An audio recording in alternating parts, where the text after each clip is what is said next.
करते हैं। बिस्मिल्लाहिर्रहमानिर्रहीम। सर जी आज की क्लास जो है, एक काम रह गया यार, ये लाइट नहीं होगी तो ये आपको सही नजर नहीं आएगा।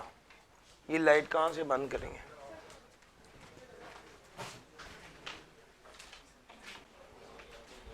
पहला बटन ही काम कर गया।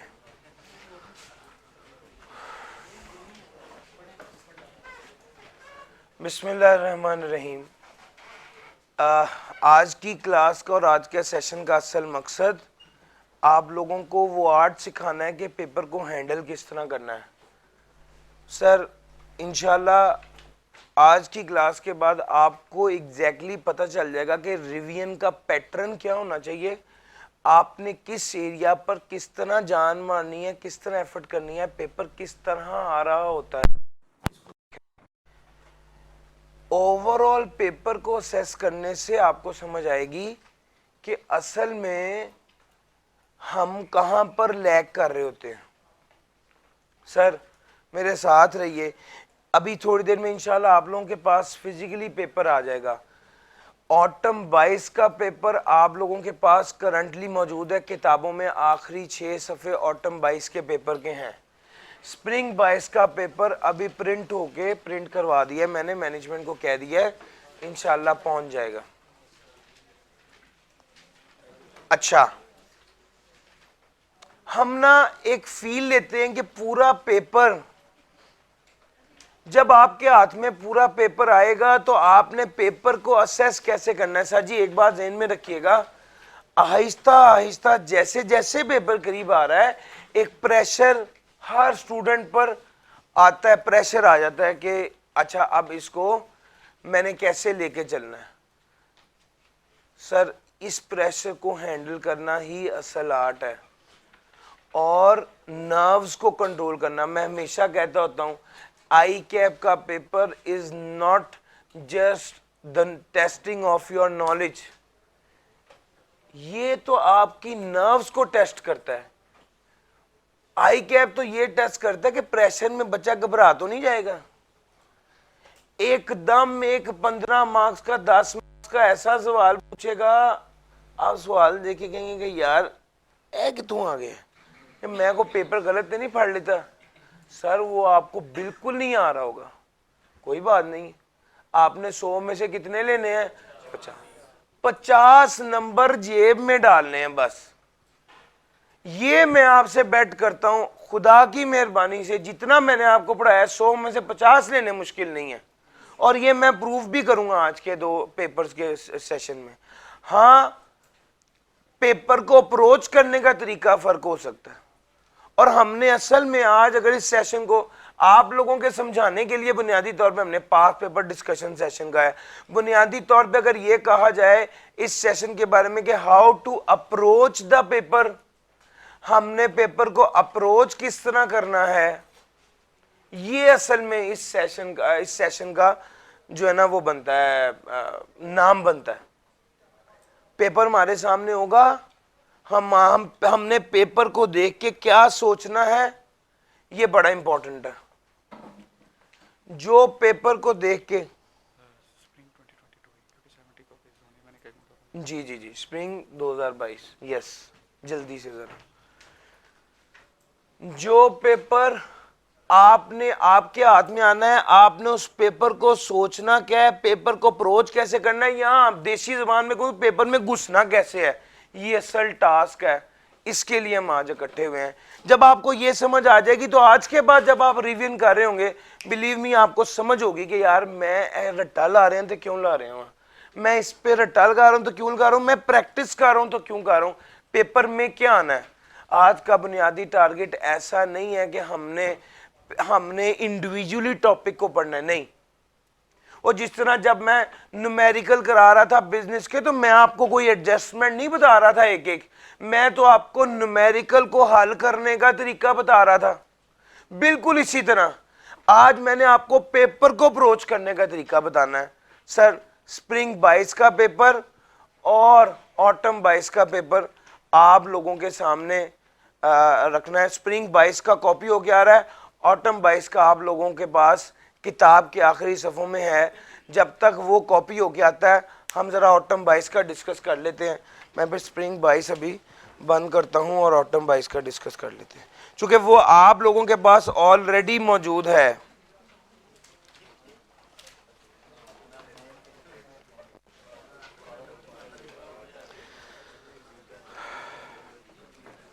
ये वो पेपर है जो मैंने आप लोगों को किताब में टॉपिक वाइज में नहीं डाला था, और वो प्लान ये सोच के कि यार आप लोगों को जब पूरा सिलेबस कंप्लीट हो जाएगा तब असेसमेंट करने के लिए कि भाई एक पेपर कैसा आता है और कैसा आना है, हमने उसके लिए प्लान किया हुआ था।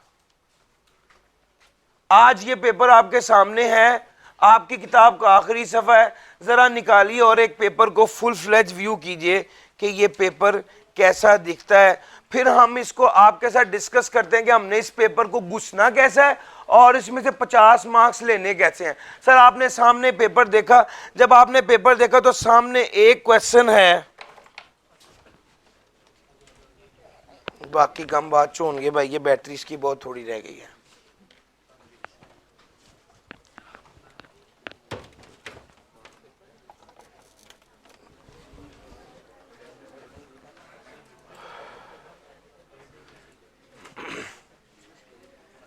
जी जी जी, आपके सामने पेपर आ गया, किताब के आखिरी 6 सफ़े हैं, पेपर है, उसको निकाल लीजिए। आपके सामने पेपर आ गया। सबसे पहले सफ़े पे लिखा आ रहा है आज़ादी एंड कंपनी, और ये देखते ही आप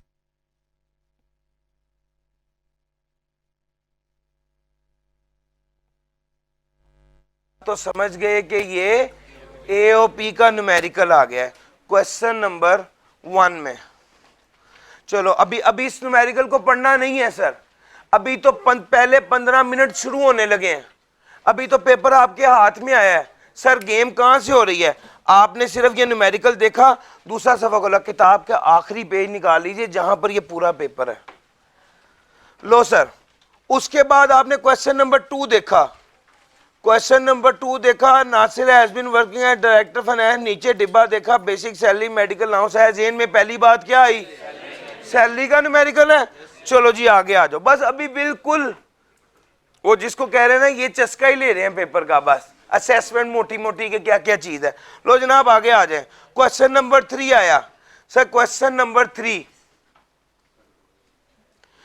Nargis is a resident filer.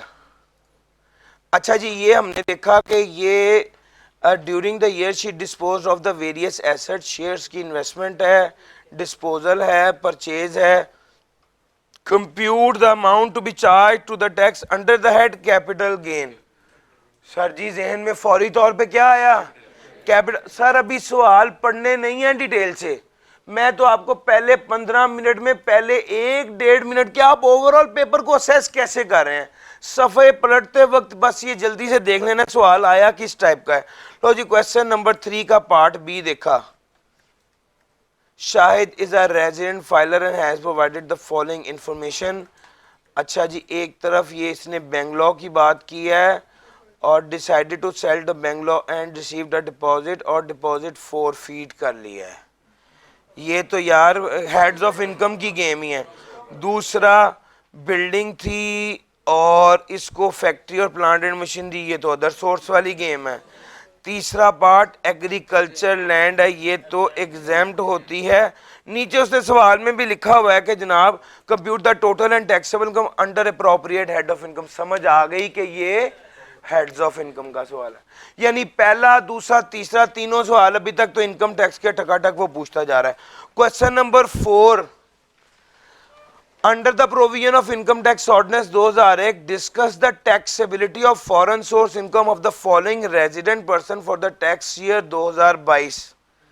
ये ए बी सी, ए जो है वो Chinese engineer has been working since March 2020 as a production manager in a Karachi based company. फिर उसके बाद इसने कहा कि इसका चाइना में बैंक अकाउंट है। सर यही सवाल मैं पढ़ाते हुए एग्जांपल देता हूँ। मंगला डैम में एक बंदा है, वो इंजीनियर है, चाइना में है, उसकी चाइना में एक प्लाजा है, उसके प्लाजे में से उसको किराया आता है। यही एग्जाम्पल मैं हमेशा से देता है, वो बाय चांस पिछले अटेम्प्ट में उसने इसी एग्जाम्पल से सवाल बनाया है। चाइनीज इंजीनियर है, working since March 2020, production manager में कराची बेस्ड कंपनी में काम कर रहा है। 2022 में उसके बैंक अकाउंट में 40,000 चाइनीज येन आए, जो उसकी रेंटल इनकम थी एक अपार्टमेंट की जो चाइना में ही है। 40% ऑफ द अमाउंट जो है वो पाकिस्तान में आ गई है। सबसे पहली बात ये सोचनी है सर, जब भी फॉरेन हो ना तो ये रेजिडेंट है, मार्च 2020 से यहीं पर ही है तो रेजिडेंट। अब अगला शॉर्ट टर्म रेजिडेंट है या नहीं, वो वाली बात सोचनी है। और ये चूंकि इसको 3 साल से कम हुए तो ये शॉर्ट टर्म रेजिडेंट है। ये चैप्टर नंबर 11 में भी इसका जवाब है, 13 में भी है। सर ये दूसरा आ गया, 20 साल बाद पाकिस्तान आया है। सर 20 साल बाद पाकिस्तान में आने का मतलब है ये रिटर्निंग एक्सपेट्रिएट, ये वाली बात भी हो गई। उसके बाद आप आगे आ जाओ, सिद्रा पाकिस्तानी नेशनल है और उसने पाकिस्तान छोड़ा था 1 जुलाई 2021 को एम्प्लॉयमेंट के लिए Singapore. However, due to personal reasons, she returned back to Pakistan on 20 December 2021 and remained in Pakistan till 30 June 2022. She bought the entire foreign salary to salary foreign source salary. यानी ये 3 और 3 2 ये छोटे छोटे सवाल हैं, और ये वाले सवाल ऐसे होते हैं कि इनको हम प्रेफर करते हैं। जो पीछे सवाल गुजरे हैं वो लेंथी सवाल थे, एक एक सवाल ने टाइम लेना है। ये तो आपने सवाल देखा क्वेश्चन नंबर 4 और समझ आ गई कि छोटे छोटे पार्ट्स हैं। Question number 5, under the provision of income tax, normal assessment और best judgment assessment, state the requirement that should be complied with the sole proprietor on discontinuance of business. List the additional record which is required to be kept by sole proprietor whose business income exceed 5 lakh as compared to the sole proprietor whose business income is up to 5 lakh. Sir ये सवाल है जिसको मैं कहता हूँ हलवा है। इस सवाल ने आपको पास कराना है। ये सबसे आसान सवाल होता है इस टाइप का। इसकी सबसे बड़ी निशानी ये होती है, ये एक लाइन में सवाल पूछता है, उसमें ना सिनेरियो है, ना कुछ लेना है, ना कुछ देना है। अगर तो आपको याद है नॉर्मल असेसमेंट और बेस्ट जजमेंट असेसमेंट, यस करेंगे, सवाल का जवाब लिख देंगे। अगर याद नहीं है तो ऐसे करके अगला सवाल पढ़ेगा। लेकिन अगर ये आपको याद नहीं है तो ये आपकी ज्यादती है, ये आपको याद होना चाहिए था। State the requirement that should be complied with by a sole proprietor on the discontinuance of business. Chapter number 14 से सवाल है, सीधा सीधा 2 मार्क्स का, और ये रिकॉर्ड का सवाल है 2 मार्क्स का। ये जो सवाल आया है ये अभी तक का मैं इसको रैंक करूंगा सबसे आसान सवाल, चूंकि रट्टे वाला सवाल है। ये आया तो सर ये आपने कर दिया। सर रुस्तम एंटरप्राइज और for final tax regime, final tax regime के रूल्स बताएं। सिंपल सवाल है। अब आप गौर करें, अभी तक जितने सवाल पढ़ते हैं ये आसान सवाल अब आने शुरू हुए हैं। ये सीधे सीधे सवाल हैं, ये सीधे सीधे सवाल हैं। आगे आ जाएं, आगे आ जाएं। Question number 6, sir sales tax से सवाल आ रहा है। वो कहता है किस किस बंदे को, कौन कौन सा following person are required to be registered. ये रिक्वायर्ड टू बी रजिस्टर्ड है या नहीं। सर ये मुफ्ते के 4 नंबर है, सिर्फ ये बताना था रिक्वायर्ड टू बी रजिस्टर्ड है या नहीं। आगे आ जाए, goods exported shall be charge to tax at the rate of 0%, what are the exception to the rule. Sir ये भी बिल्कुल रट्टे वाला सवाल एज इट इज आ गया। सर ये सेल्स टैक्स का न्यूमेरिकल, अच्छा जी, और उसके बाद ये सेल्स टैक्स के न्यूमेरिकल के बाद ये discuss whether the following. Sir जी देखना, discuss whether the following tax services can be provided to the audit client, और उसमें preparation of return, tax calculation. सीधा सीधा 5 मार्क्स का सवाल है, चैप्टर नंबर 3 से आया है। Following are the list of various types of duties, ये सारे टैक्सेस के नाम लिखे हैं।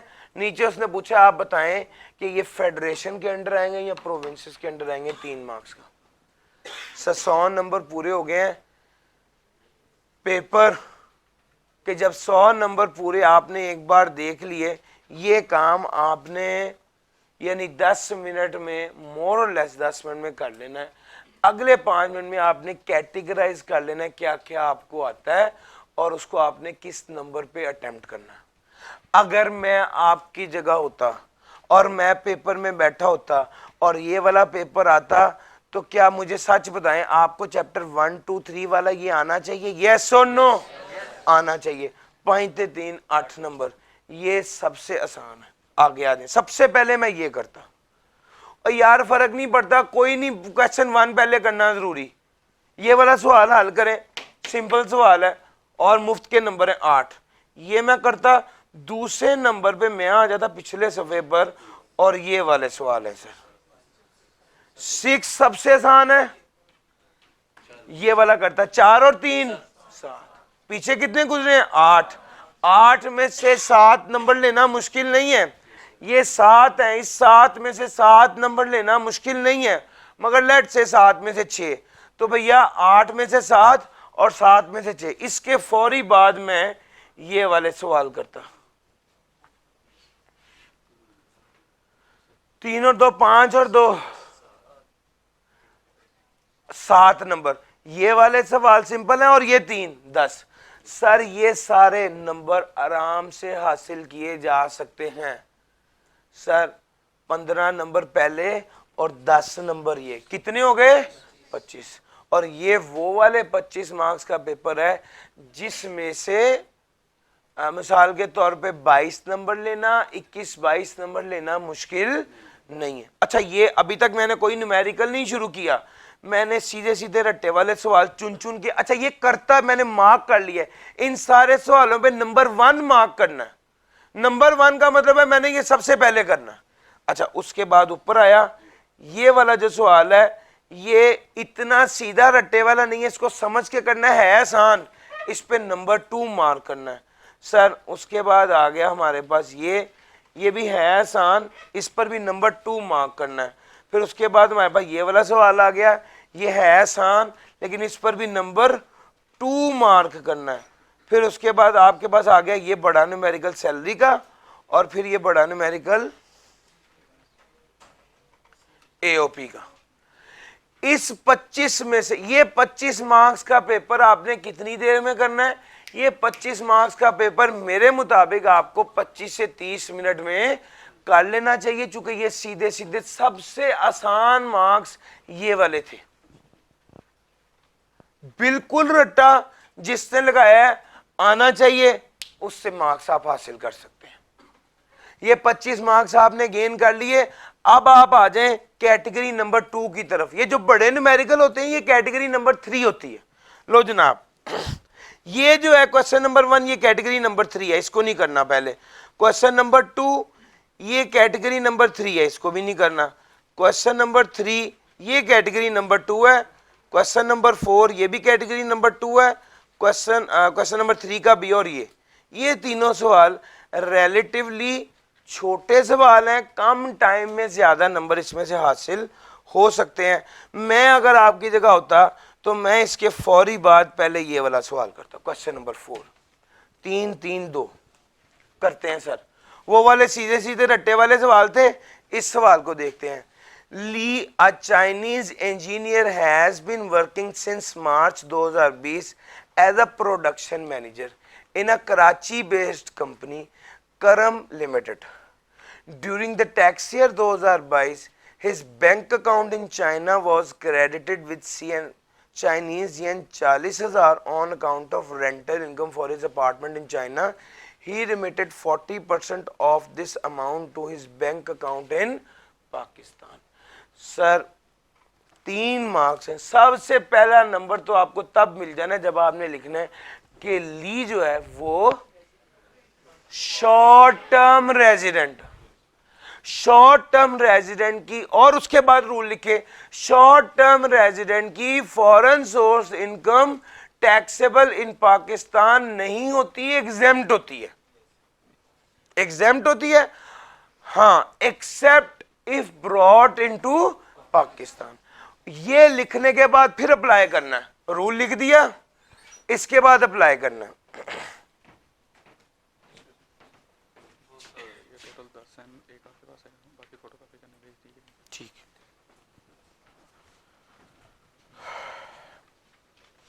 अच्छा जी,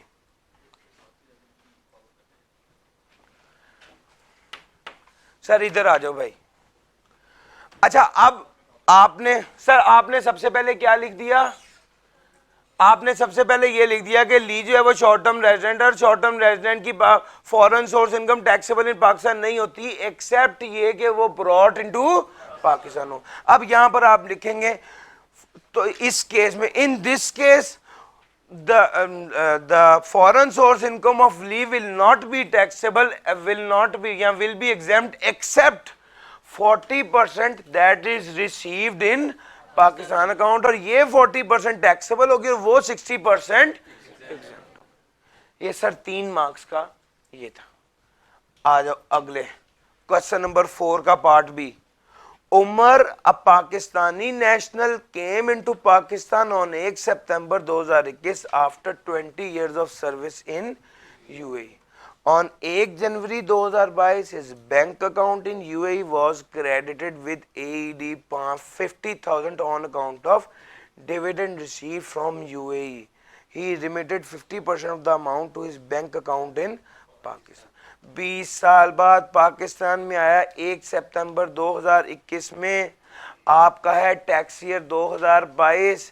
इसका मतलब है कि ही, क्या नाम है, mister Umar is a returning expatriate.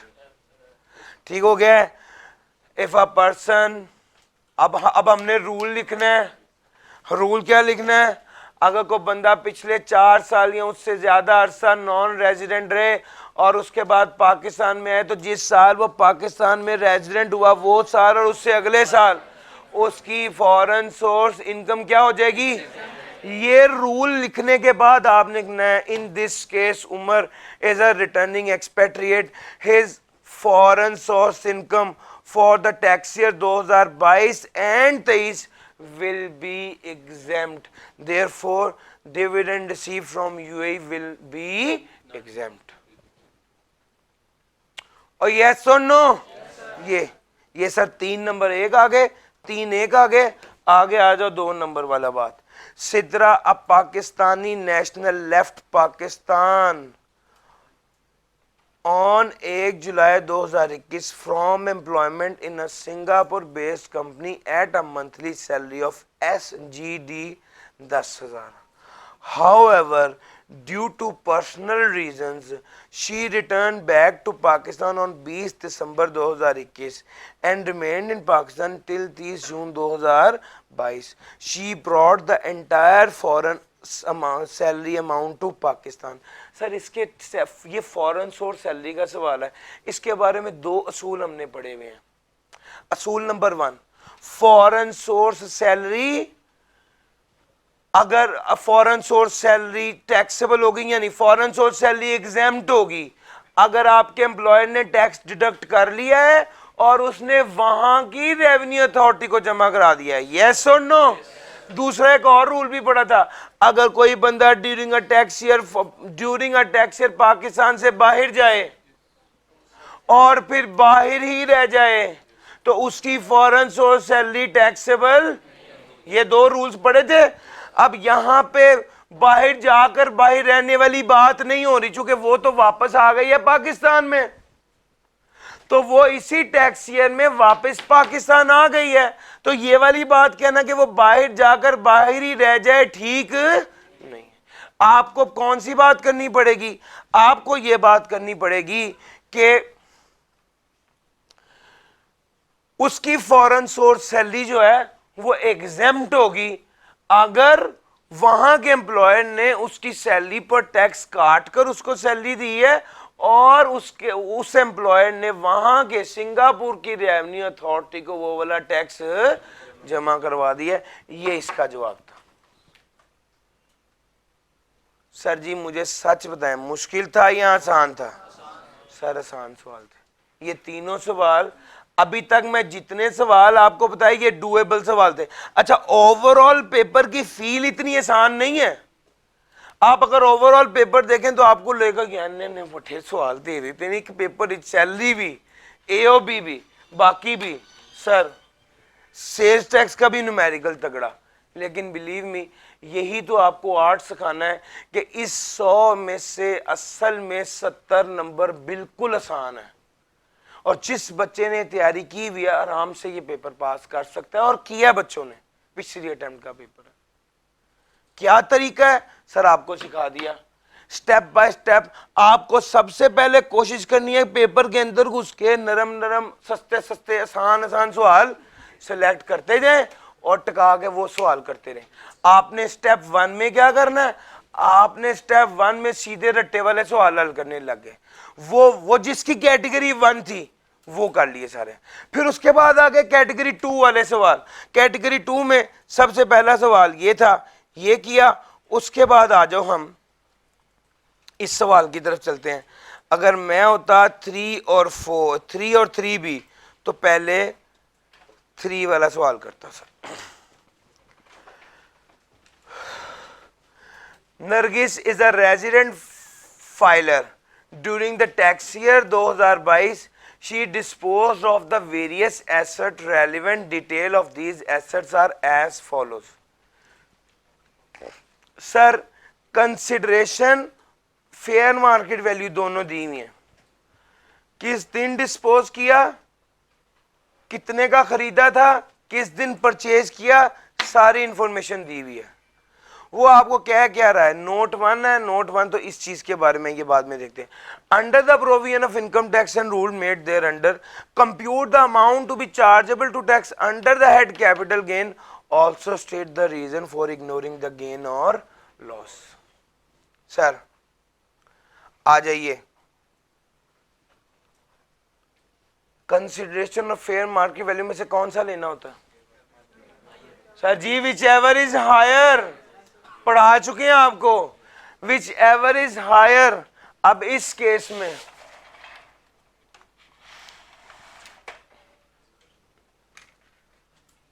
अच्छा तरह देखिएगा, इन दोनों में से हायर कौन सा है?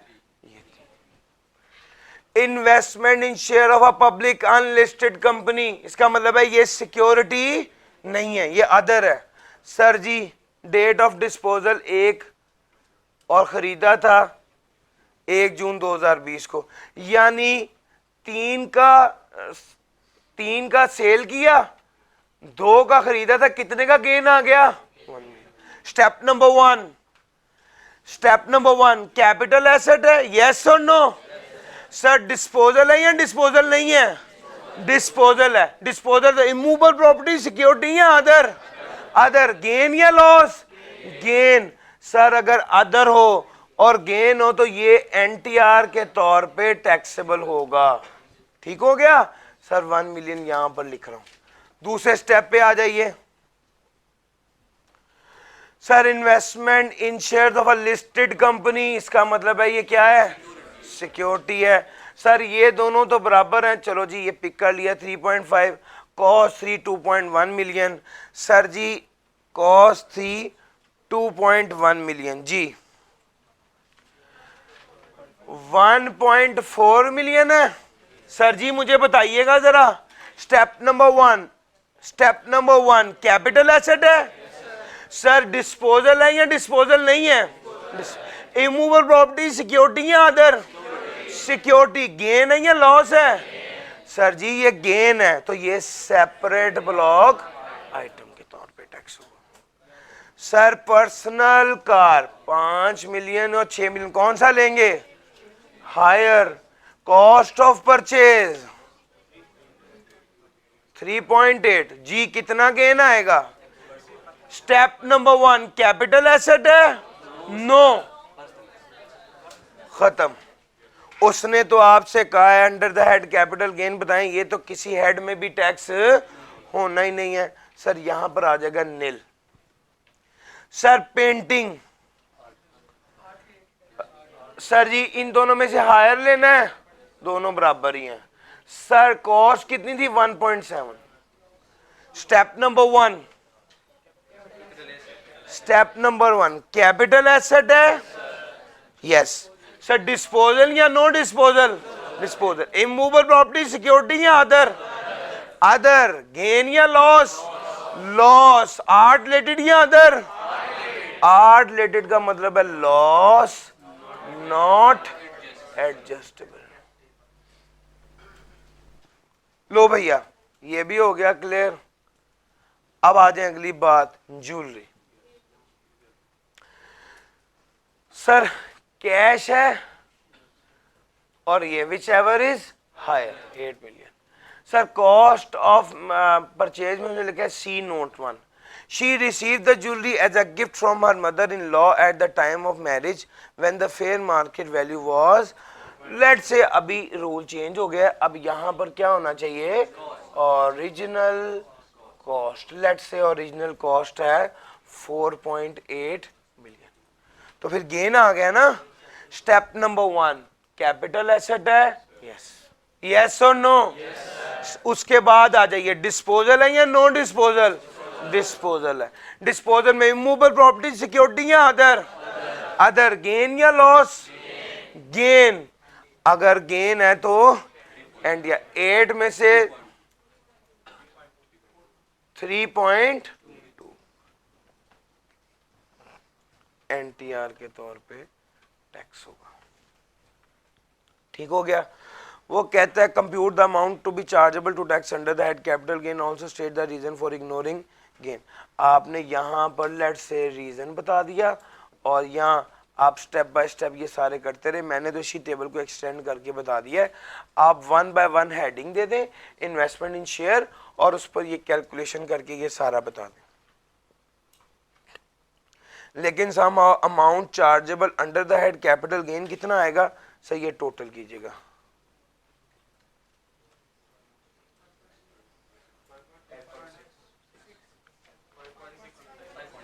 5.6। अच्छा ये under the head capital gain आएगा। Sir compute the tax liability in respect of capital gain computed. Sir assuming that there is no other source. Sir ये under the head capital gain आ जाएगा। आपकी किताब में आपके पास जो आई कैप का सोल्यूशन है वो पुराने असूलों के मुताबिक हुआ है। मैं नए असूलों के मुताबिक करवा रहा हूँ, अपने ज़हन में रखिएगा। ये जब आप टैली करेंगे तो आपका आंसर टैली नहीं होगा, क्योंकि उन्होंने पिछली अटेम्प्ट वाले असूलों के मुताबिक किया है, इस बार इसके रूल्स बदले। अच्छा जी यही इसकी टोटल 5.6। अच्छा फिर जब हम टोटल इनकम निकाल लेते हैं तो क्या करते हैं, सेपरेट लॉग, एग्जेम्प्ट और एफटीआर माइनस करते हैं, ऐसे ही करते हैं ना। सर यहाँ पर सेपरेट लॉग आइटम है कोई, इसको लेस करें क्या 4.2। ये 4.2 जो है इस पर टेबल देखेंगे और एनटीआर के हिसाब से टैक्स लगाएंगे। जरा निकालें टेबल और देखें टैक्स कितना बन रहा है।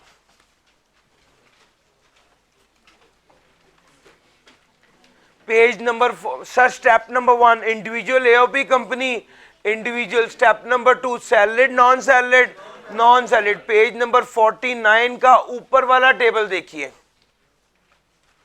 पेज 49 में ऊपर वाला टेबल देखिए, नॉन सैलरीड वाला। 4.2 मिलियन पे कितना टैक्स लगता है,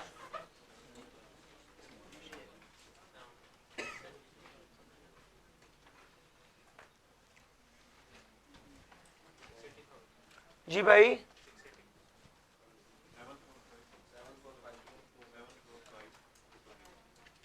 सर प्लीज कंफर्म कीजिएगा,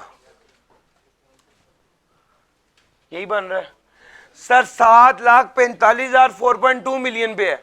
आप जरा एक काम कीजिए sir, tax on securities. Sir securities पर कितना टैक्स लगेगा? सर हमने कहा है अगर 2017 में, अगर 2000 टैक्स ईयर 2023 में खरीदी है, यानी 1 जुलाई 2022 से ऑनवर्ड्स खरीदी है तो 15%, नहीं तो 12.5%। वैसे पेपर में आपको गिवन भी होगा 1.4 मिलियन का 12.5%। जी भाई मुझे दे दीजिए, थैंक यू जी। जी कितना बन गया, यानी इसको 1000 रुपीज में बताइए। 17 175,000। इसको टोटल कीजिएगा,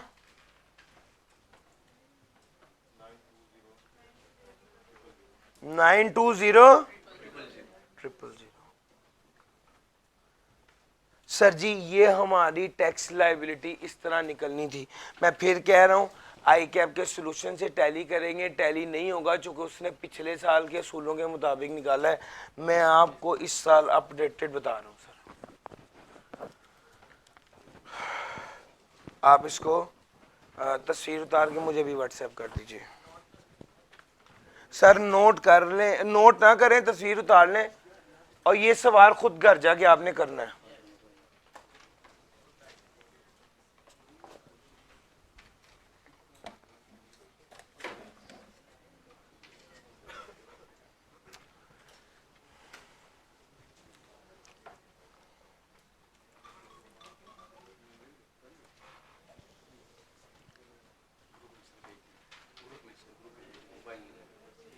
जो ग्रुप हम लोगों ने बनाया है इसके लिए रिवीजन क्लासेस के लिए, उस ग्रुप में शेयर होगा, ठीक है। अगर आप उस ग्रुप में नहीं है तो मुझे बता दीजिए, मैं आपको उस ग्रुप में ऐड कर दूंगा, ठीक है।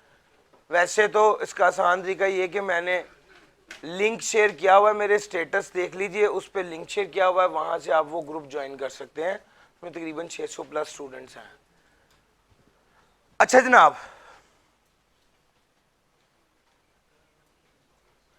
ये सर आपके पास आ गया क्वेश्चन नंबर 3 का पार्ट है। और यार समझ भी आया कि नहीं? चलो जी आगे चलते हैं।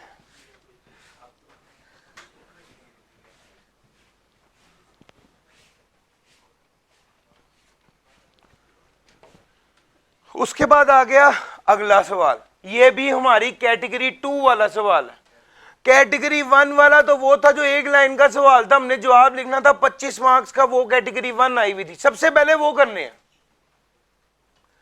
अगर कैटेगरी जो जिसको मैं कैटेगरी 1 कह रहा हूं, अगर आपको वो बिल्कुल नहीं आता सवाल, आपने पढ़ा है वो, आपने normal assessment, best judgment assessment याद ही नहीं है, तो फिर आप पर कैटेगरी 1 नहीं लिखेंगे, उस पर कैटेगरी 3 लिखेंगे और उसको सबसे लास्ट में करेंगे।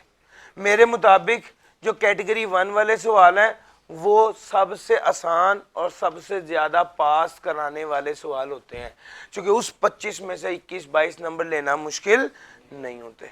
हम अब आ गए कैटेगरी 2 वाले सवालों की तरफ, जिसमें हमने 2 सवाल करा दिए और ये क्वेश्चन नंबर 3 का पार्ट भी, ये भी कैटेगरी 2 वाला सवाल है, करते हैं। अच्छा जी, requirement under the provision of income tax ordinance 2001 and the rules made there under compute the total and taxable income शायद under appropriate head of income for the tax year 2022, also compute his tax liability for the tax year 2022। Sir Shahid resident filer है, has provided the following information. 16 June 2018 को उसने inherit किया था a bungalow having a fair market value of 50 million for his father on his death. 16 June 2018 को इसने inherit किया था bungalow having a fair market value of 50 million from his father on his death. On 1 January 2022, he decided to sell the Bangalore to Zamin for rupees 60 million. जी बेहतर, आप mobile की light on कीजिए, इंशाल्लाह आपको जरूर नजर आएगा। मुझे तो आ रहा है, मेरी लाइट ऑन है लैपटॉप की। जी सर।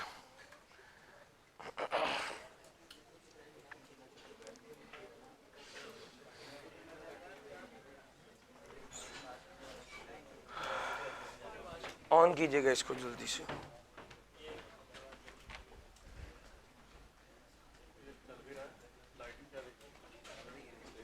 चल गया, नीचे से चल रही है लाइट।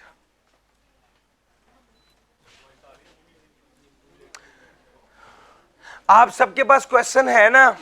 रिकॉर्डिंग भी हो रही है भाई जी। सर 16 जून 2018 को he inherited a bungalow having a fair market value of 50 million from his father on his death.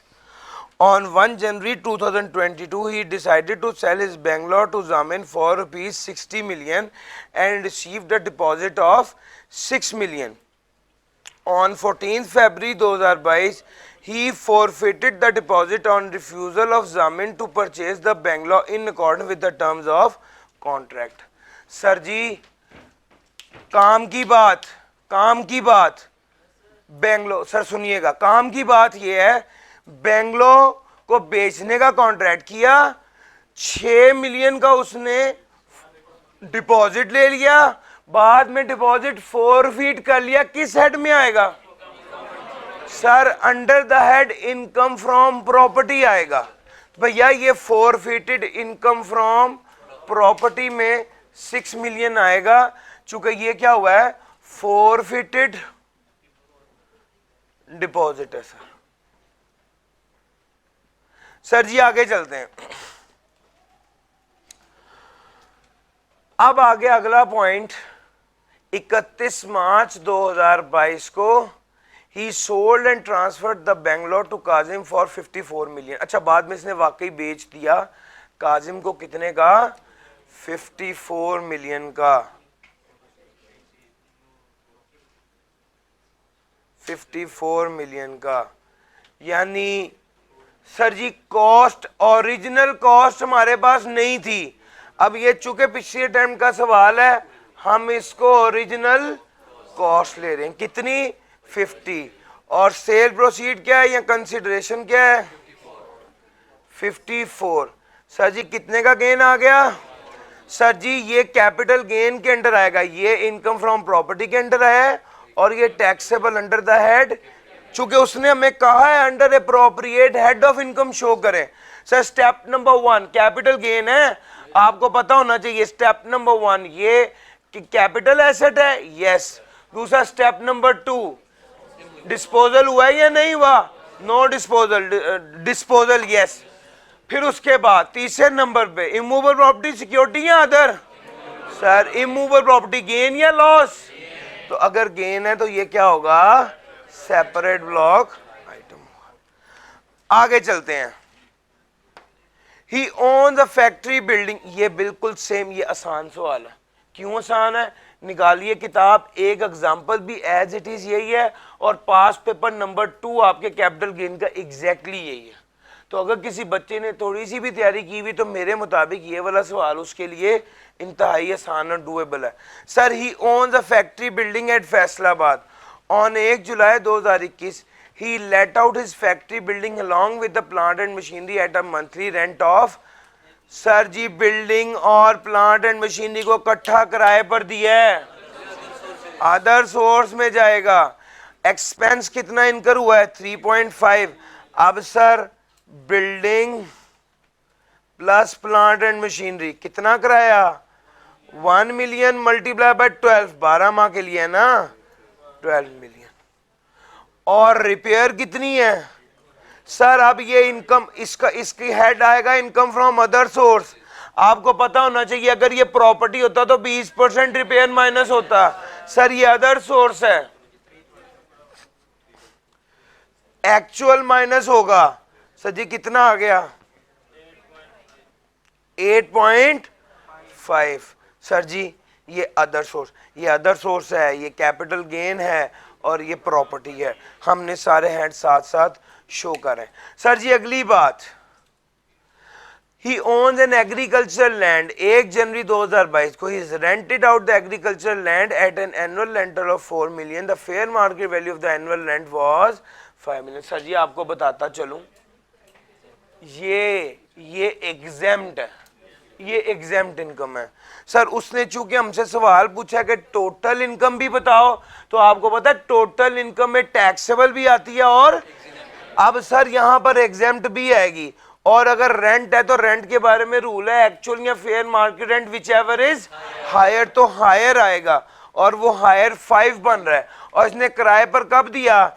1 जनवरी 2022 को, यानी 6 माह के लिए किराए पर आए। तो 5 डिवाइडेड बाय 2 करके या 5 डिवाइड बाय 12 मल्टीप्लाई बाय 6 करेंगे तो क्या आएगा? 2.5। सर यहां पर इसकी टोटल इनकम आ जाएगी। जी बताइएगा।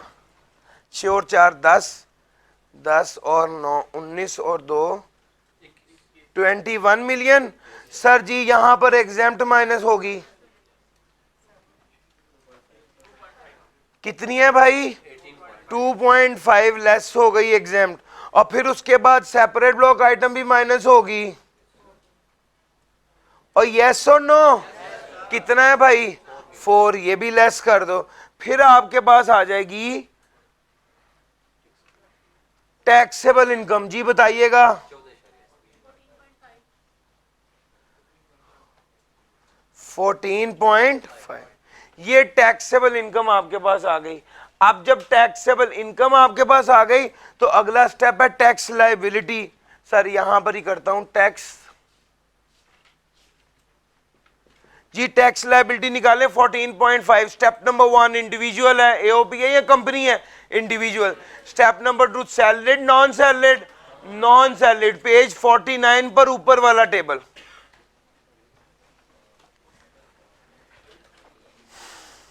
आपके पास आखिरी सफे पर सारे रेट्स दिए होंगे पेपर में, इस पेपर में भी दिए हुए जो आपने खोला हुआ है, लेकिन मैं इसकी तरफ रेफर इसलिए नहीं कर रहा चूंकि अब रेट चेंज हो गए हैं। जी 430500, प्लीज कंफर्म कीजिएगा। सर जी कंफर्म कीजिएगा। 14.5 मिलियन पर रेट अप्लाई करें तो इतना ही बनता है। सर जी अब आगे आ जाओ, टैक्स ऑन सेपरेट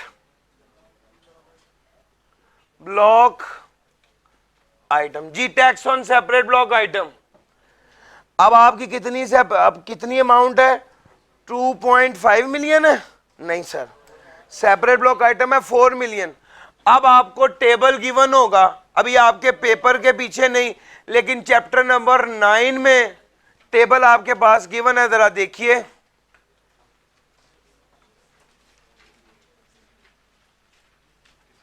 लेट से आप एज्यूम करें 16 जून 2018 को खरीदा था, 31 मार्च 2022 को बेचा है। सर 16 जून 2019 1 साल, 16 जून 2022 2 साल, 16 जून 2019 1 साल, 16 जून 2020 2 साल, 16 जून 2021 3 साल। सर 3 साल से ज्यादा और 4 साल से कम, 3 to 4 ईयर्स पर कौन सा रेट लग रहा है?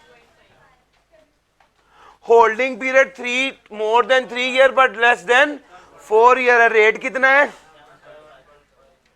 4 मिलियन का 7.5%। जी भाई बताइएगा।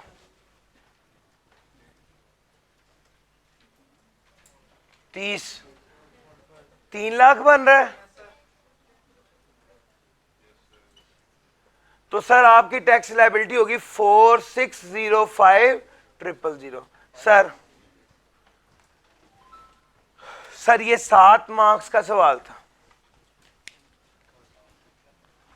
उसने कॉन्सेप्ट चेक किए बगैर, अच्छी तरह कंगाले बगैर आपको निकालना नहीं है, उसने आपको पास नहीं करना। लेकिन अप्रोच सवाल हल करने की ऐसी हो कि कम से कम ये है, जो जो चीज़ें आती हैं स्लो स्लो हम पेनिट्रेट करते जाएं। आसान सवाल पहले 25 मार्क्स के कर लिए, अब उसके बाद ये वाले सवाल लेस ट्रिकी और लेस लेंथी। यार ये सवाल 7 मार्क्स का है, लेकिन इस सवाल को करते करते आपको 14-15 मिनट लग ही जाने हैं। लेकिन वो जो पहले 25 मार्क्स के सवाल थे उसको आपने 30 से 35 मिनट में क्या करना है? कवर करना है। और फिर उसके बाद ये वाले जो सवाल थे, क्वेश्चन नंबर 3 की है 8 मार्क्स का, क्वेश्चन नंबर 3 का पार्ट बी की है 7 मार्क्स का, क्वेश्चन नंबर 4 की है 8 मार्क्स का। ये वाले ये कितने मार्क्स हो गए सर? 8 और 7 15, 15 और 8 23। तो भैया वो पहले 25 मार्क्स थे और ये 23 मार्क्स हैं। रिलेटिवली 25 मार्क्स वो सबसे आसान थे गेन करने, उसके बाद ये वाले मार्क्स रिलेटिवली आसान है। अब हमने कैटेगरी 2 वाले सारे सवाल कर लिए कि कोई रह गए सवाल? क्वेश्चन नंबर 1 कैटेगरी 1 है, कैटेगरी 3 है, क्वेश्चन नंबर 2 कैटेगरी 3 है।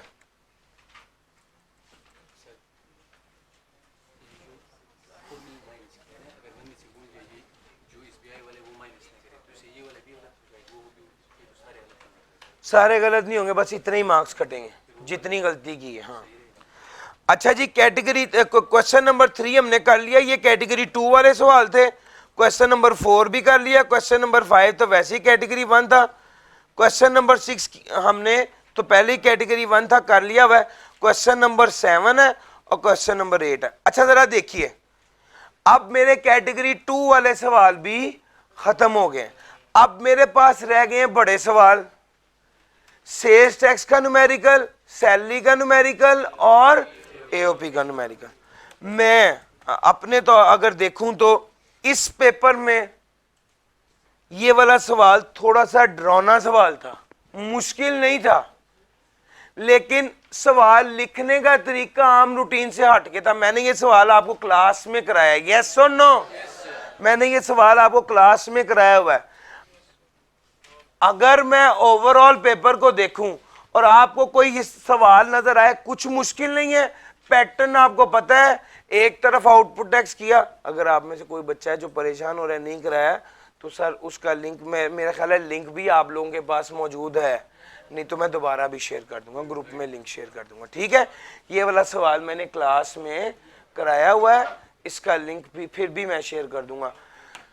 अच्छा जनाब, ये क्वेश्चन नंबर 7 है, ये सेल टैक्स का सवाल है। मैं अगर आपकी जगह हूं तो मैं पहले सेल टैक्स का सवाल करना पसंद करूंगा, कि सबसे पहले क्या करूं, सेल टैक्स का सवाल कर लूं। मुझे स्टैंडर्ड पैटर्न आता है, मुझे थोड़ा कॉन्फिडेंस है सर, मुझे थोड़ा कॉन्फिडेंस है।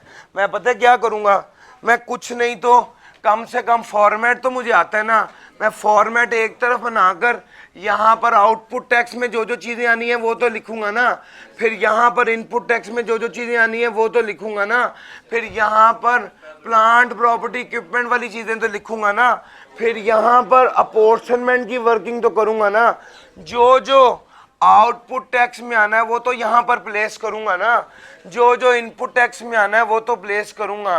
फिर मुझे पता है लोअर ऑफ होता है, फिर मुझे पता है ब्रॉड फॉरवर्ड होता है, एक्चुअल होता है, इन दोनों को जमा करना होता है। किससे कंपेयर करते हैं, 90% ऑफ आउटपुट के साथ। इन दोनों में से कौन सा जाता है आगे, सर लोअर ऑफ वाला आगे चला जाता है। फिर मुझे पता है फर्दर टैक्स का रूल भी है, फिर मुझे पता है input tax on plant property equipment भी है।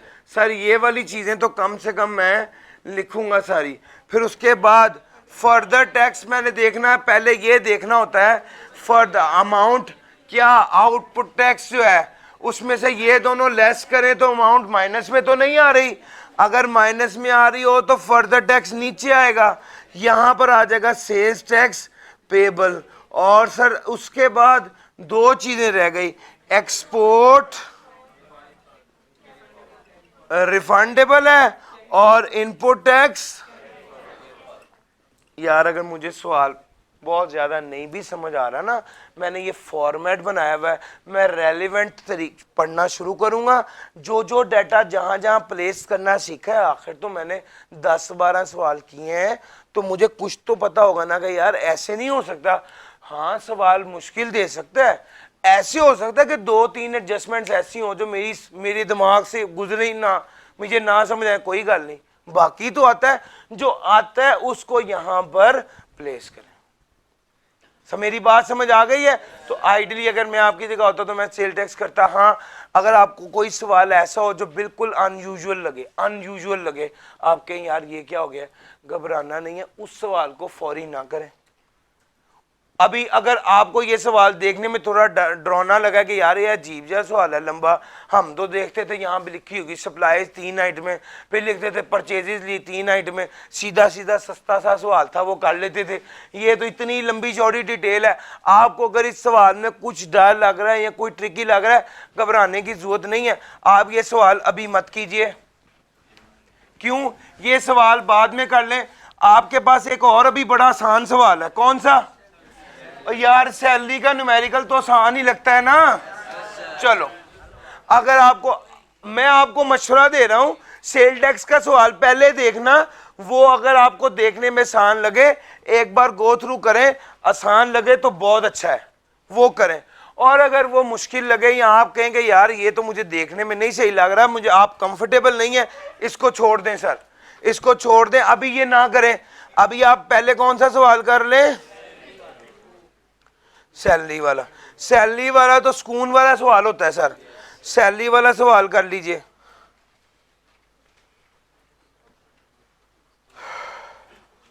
लो sir,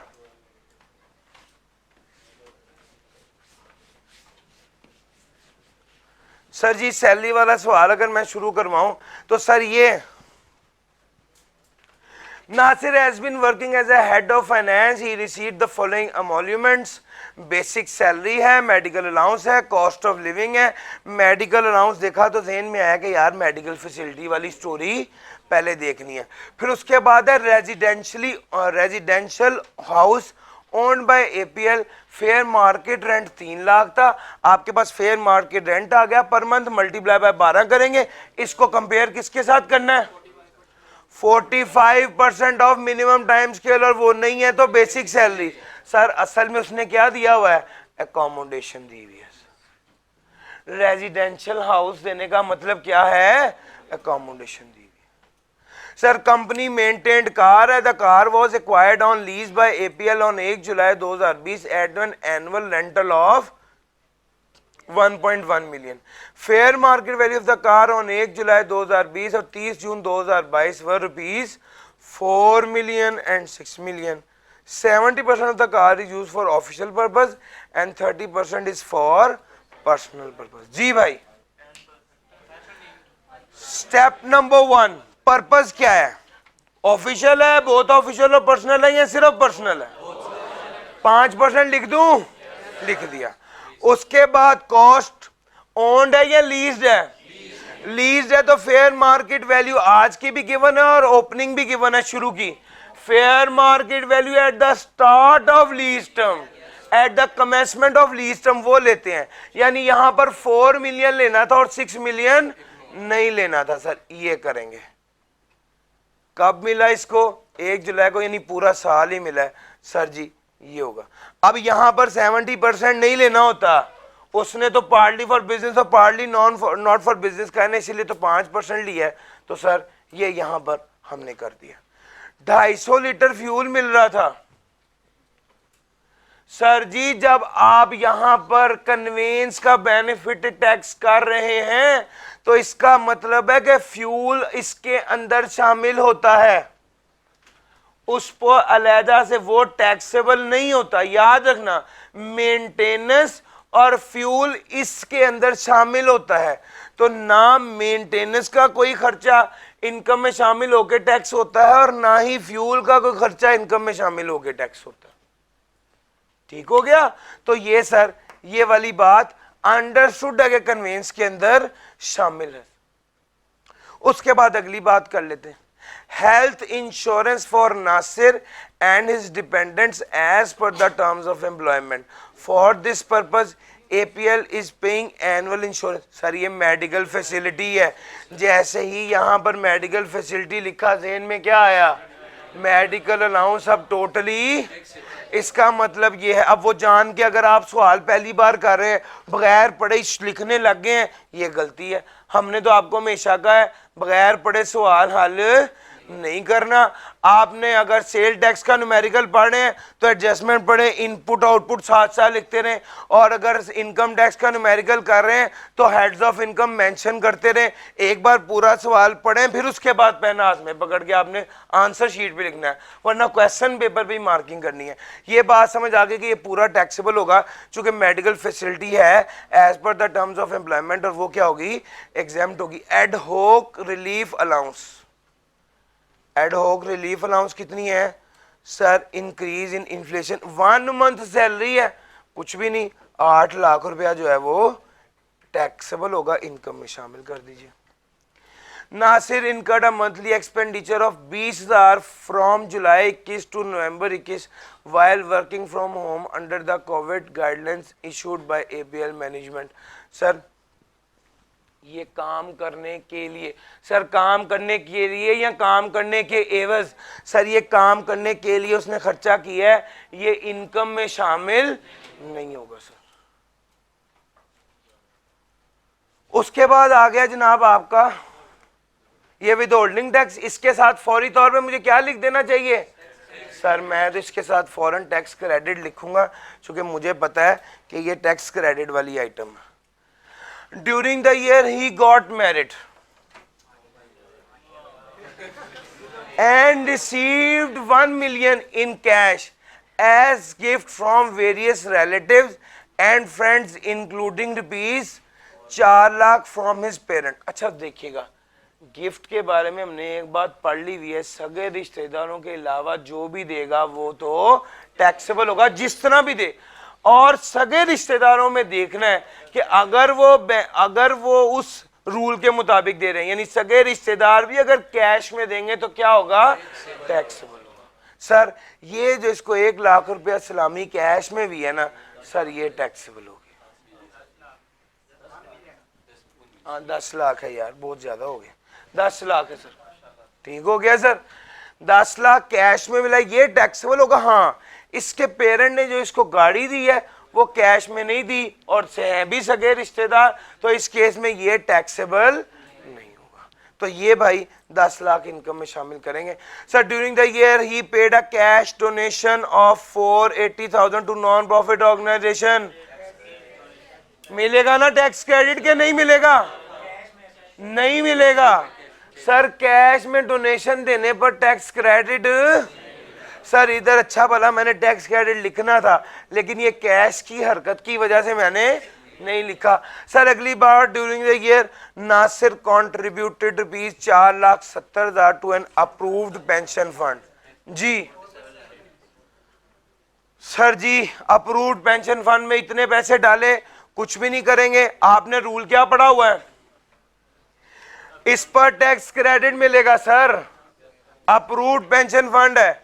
Sir ji, A over B into C. Now what is A? Tax liability. What is B? Taxable income. What is C? Amount जिस पर टैक्स क्रेडिट मिलना है। और C किसके बराबर होगा? 4 पॉइंट एक्चुअल और 20% ऑफ टैक्सेबल इनकम। वो जो हमने कहा था 1 साल बढ़ने पर बाकी सारी बातें, वो तो 2019 पर खत्म हो गया हुआ है। जो चीज रह गई है वो ये 20% ऑफ टैक्सेबल इनकम रह गई है। अब आपका जो भी टैक्सेबल इनकम निकलेगी उसका 20% लेंगे और 4.7 मिलियन लेंगे। इन दोनों में से जो लोअर होगा वो अमाउंट निकालेंगे, फिर आपका फाइनली क्या निकलेगा? टैक्स क्रेडिट निकलेगा। यानी ये 2 फिगर्स टैक्स क्रेडिट की हैं। इसको कुछ भी नहीं करना, इसका सिर्फ एक नोट जरूर देना है कि भैया डोनेशन चूंकि कैश में दिए इस वजह से टैक्स क्रेडिट नहीं मिलेगा।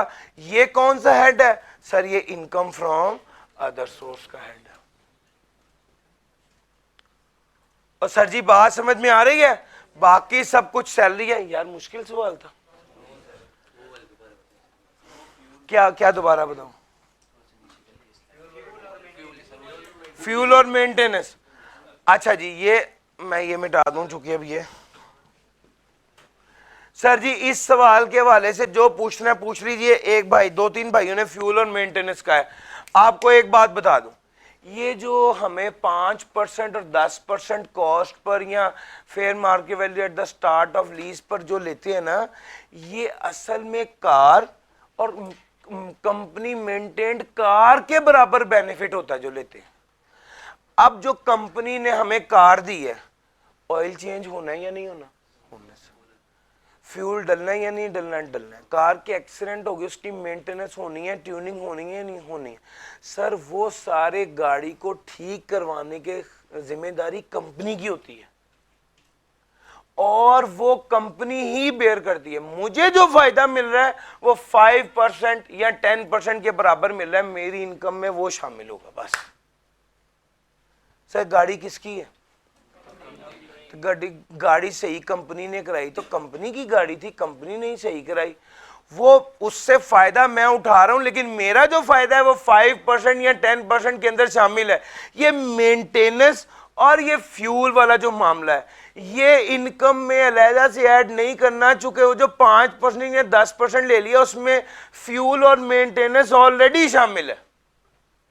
तो यहां पर जो इसने आपको फ्यूल और मेंटेनेंस वाली बात बताई थी, ये जो फ्यूल है और ये जो मेंटेनेंस है सर, ये हम इनकम में शामिल करके टैक्सेबल नहीं करते। क्यों?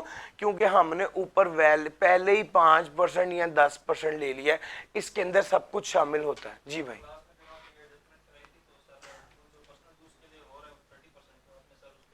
मैंने क्लास में ये कराया सवाल, मैंने क्लास, अच्छा बताइए बताइए। अच्छा, 30% जो पर्सनल के लिए यूज हो रहा है, ये वाली बात भाई ने ठीक कही है कि 250 लीटर गाड़ी में फ्यूल में इस्तेमाल हुआ है और average petrol price during the year 1,80,000 पर लीटर था। सॉरी, 180 पर लीटर था, सॉरी। अच्छा जरा देखिएगा, अल्लाह खैर करे यार, है ना, महंगा ना। सर जी देखिएगा, ये 30% है। ये जो भाई ने बात की है, ये बात इन्होंने वैलिड की है। अच्छा, जितना पर्सनल इस्तेमाल हो रही है गाड़ी, ये जितनी गाड़ी पर्सनल इस्तेमाल हो रही है, इसके बराबर जो बेनिफिट है वो इनकम में शामिल होना चाहिए। ये बात इनकी वैलिड है, ये बात मैं एंडोर्स करता हूं। जरा देखिए, 30% पर्सनल पर्पस के लिए इस्तेमाल हो रही है। कंपनी ने एम्प्लॉय को गाड़ी दी और जो ऑफिशियल पर्पस के लिए इस्तेमाल हुआ उसकी तो खैर है, लेकिन जो पर्सनल पर्पस के लिए इस्तेमाल हुआ, ये वो फ़ायदा जो एम्प्लॉयर ने एम्प्लॉय को काम करने के एवज दी है और वो उसकी इनकम में शामिल होकर टैक्स होगा। सो इसमें जो 30% जो फ्यूल है ना, वो एवरेज पेट्रोल प्राइस जो है, ये मुझे याद आ गया, ये आपने ठीक कहा है, उस वक्त मैंने बताया था, और ये ऐसे ही है। सर देखिए ना, जो पर्सनल पर्पस के लिए गाड़ी इस्तेमाल हो रही है, उसके बराबर जो फायदा है वो आपकी इनकम में शामिल होना चाहिए। सर ये 5% रेट लगाया है, यस, ये कन्वेंस का बेनिफिट है सर, ये कन्वेंस का बेनिफिट है। इसको मैं आपको बताता चलूं कि ये है कन्वेंस का बेनिफिट, और इसके वाले से ये एडजस्टमेंट है, ये कन्वेंस का बेनिफिट है। ये जो आपने ये जो पॉइंट रेज किया 30% वाला, जो पर्सनल इस्तेमाल हो रही है उसके हवाले से ये बात ऐसे ही है, ये इनका पॉइंट वैलिड है। जी नहीं होंगे, अगर घर हो उसकी मेंटेनेंस के पैसे इनकम में शामिल होकर टैक्स होंगे, द आंसर इज नो, नहीं होंगे। जी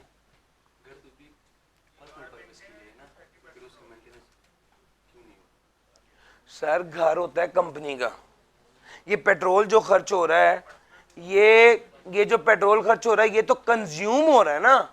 गाड़ी की जो मेंटेनेंस है वो कंपनी कार की होती है और कार कंपनी की होती है। जो घर जो है उसकी सर सुन लीजिए, घर की मेंटेनेंस है, ये गाड़ी की मेंटेनेंस है, ये तो गाड़ी की या घर की मेंटेनेंस होती है, और घर और गाड़ी कंपनी की होती है। सर समझ आ रही? फ्यूल हो रहा है कंज्यूम, ये फ्यूल कंज्यूम हो रहा है, इसके वाले से हमने ये एडजस्टमेंट बताई थी। ठीक हो गया?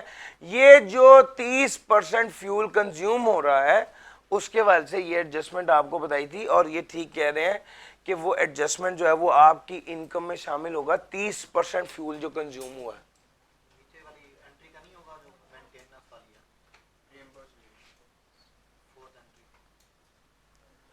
सर मेंटेनेंस गाड़ी हो रही ना, घर मेंटेन हो रही गाड़ी, और तो वो तो गाड़ी मेंटेन हो रही ना, गाड़ी कंपनी की है, उसका तो कोई मसला ही नहीं है।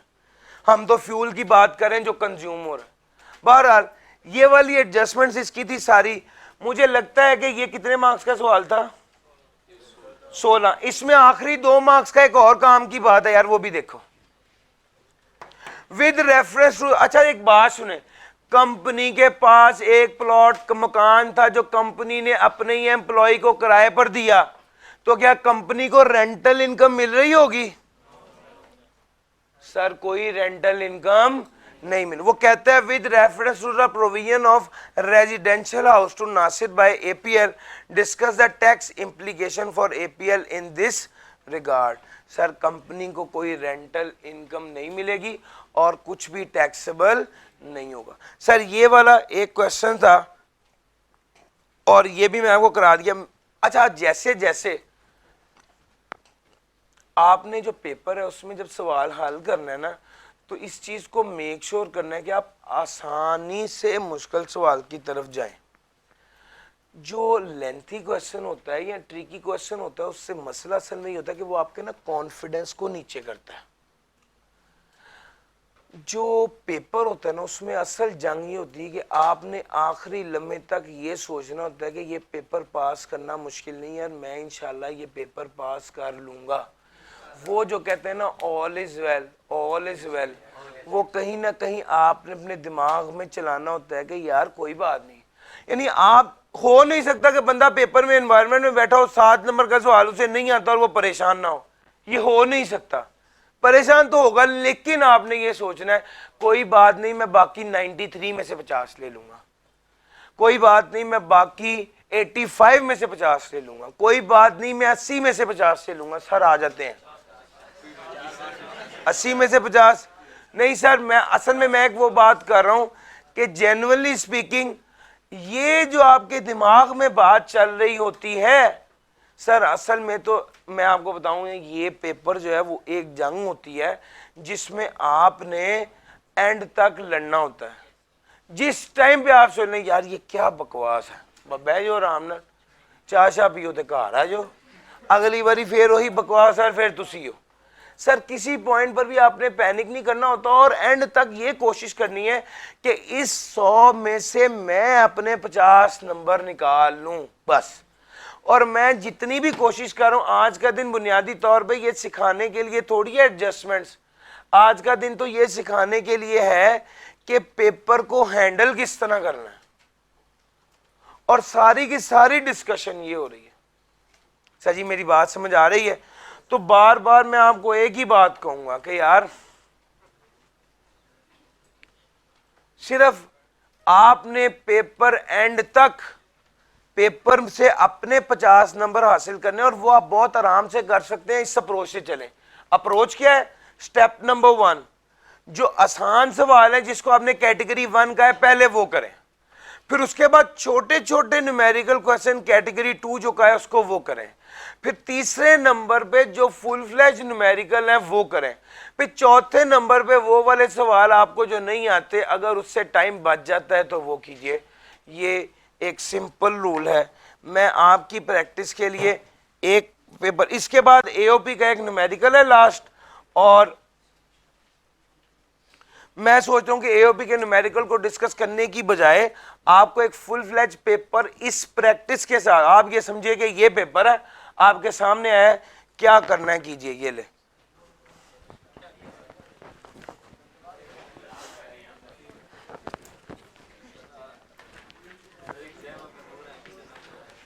सर जी, इसके बाद जब आप तैयारी करेंगे तो आपकी सेंस बड़ी क्लियर होगी सर।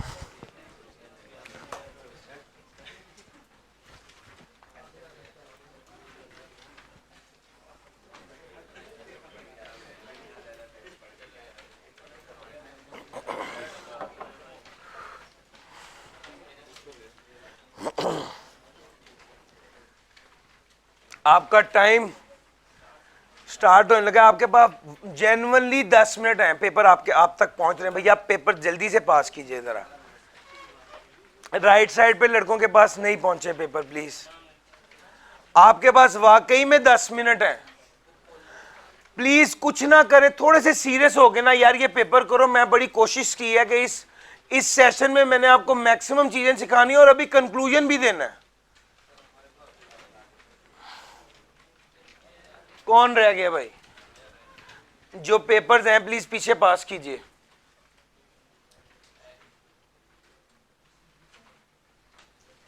कौन रह गया है? 2 लोग रह गए। अच्छा,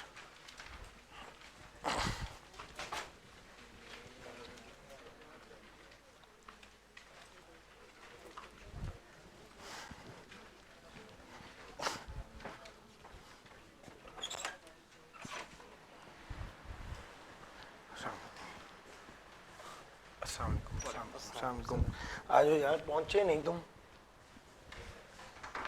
हाँ, सेशन में नहीं आना था?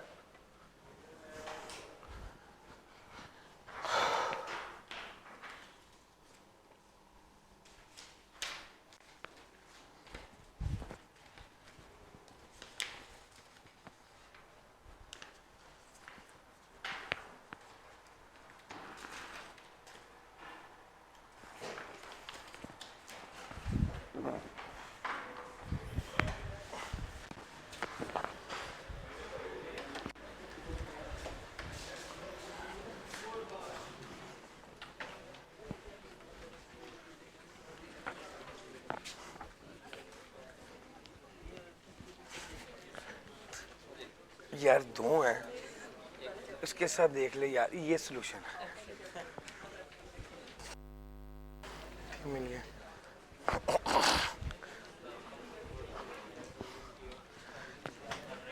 सर प्लीज गप ना लगाएं, आपके वाकई ये 15 मिनट कीमती हैं। ये वो एक्सरसाइज है जो जो जनरली कोई नहीं करवाता, जिंदगी में पहली बार मैं अपने सामने देख रहा हूं। और सारा सिखाने के बाद मौके पर जी बिस्मिल्लाहिर्रहमानिर्रहीम। पूरे 15 मिनट आप लोगों के पास थे। अब जरा चुप कर जाइए सर, आप प्लीज चुप कर जाइए। अब आप देखें आपने पेपर को कैसे असेस किया है। सर ये 15 मिनट आप इस 15 मिनट में आपने अपना फ्लो डिटर्मिन करना है। वो जिस तरह बंदे ने किसी रास्ते में जाना होता है तो बंदा 2 मिनट ठहर के एक बार गूगल मैप सेट कर ले, फिर उसके बाद रिलैक्स होकर जहां जहां गूगल मैप लेफ्ट राइट कह रहा है वहां चलते रहे। हर चौक पे खड़ा होकर नहीं पूछेगा भाई ने तो खब्बे के सज्जे।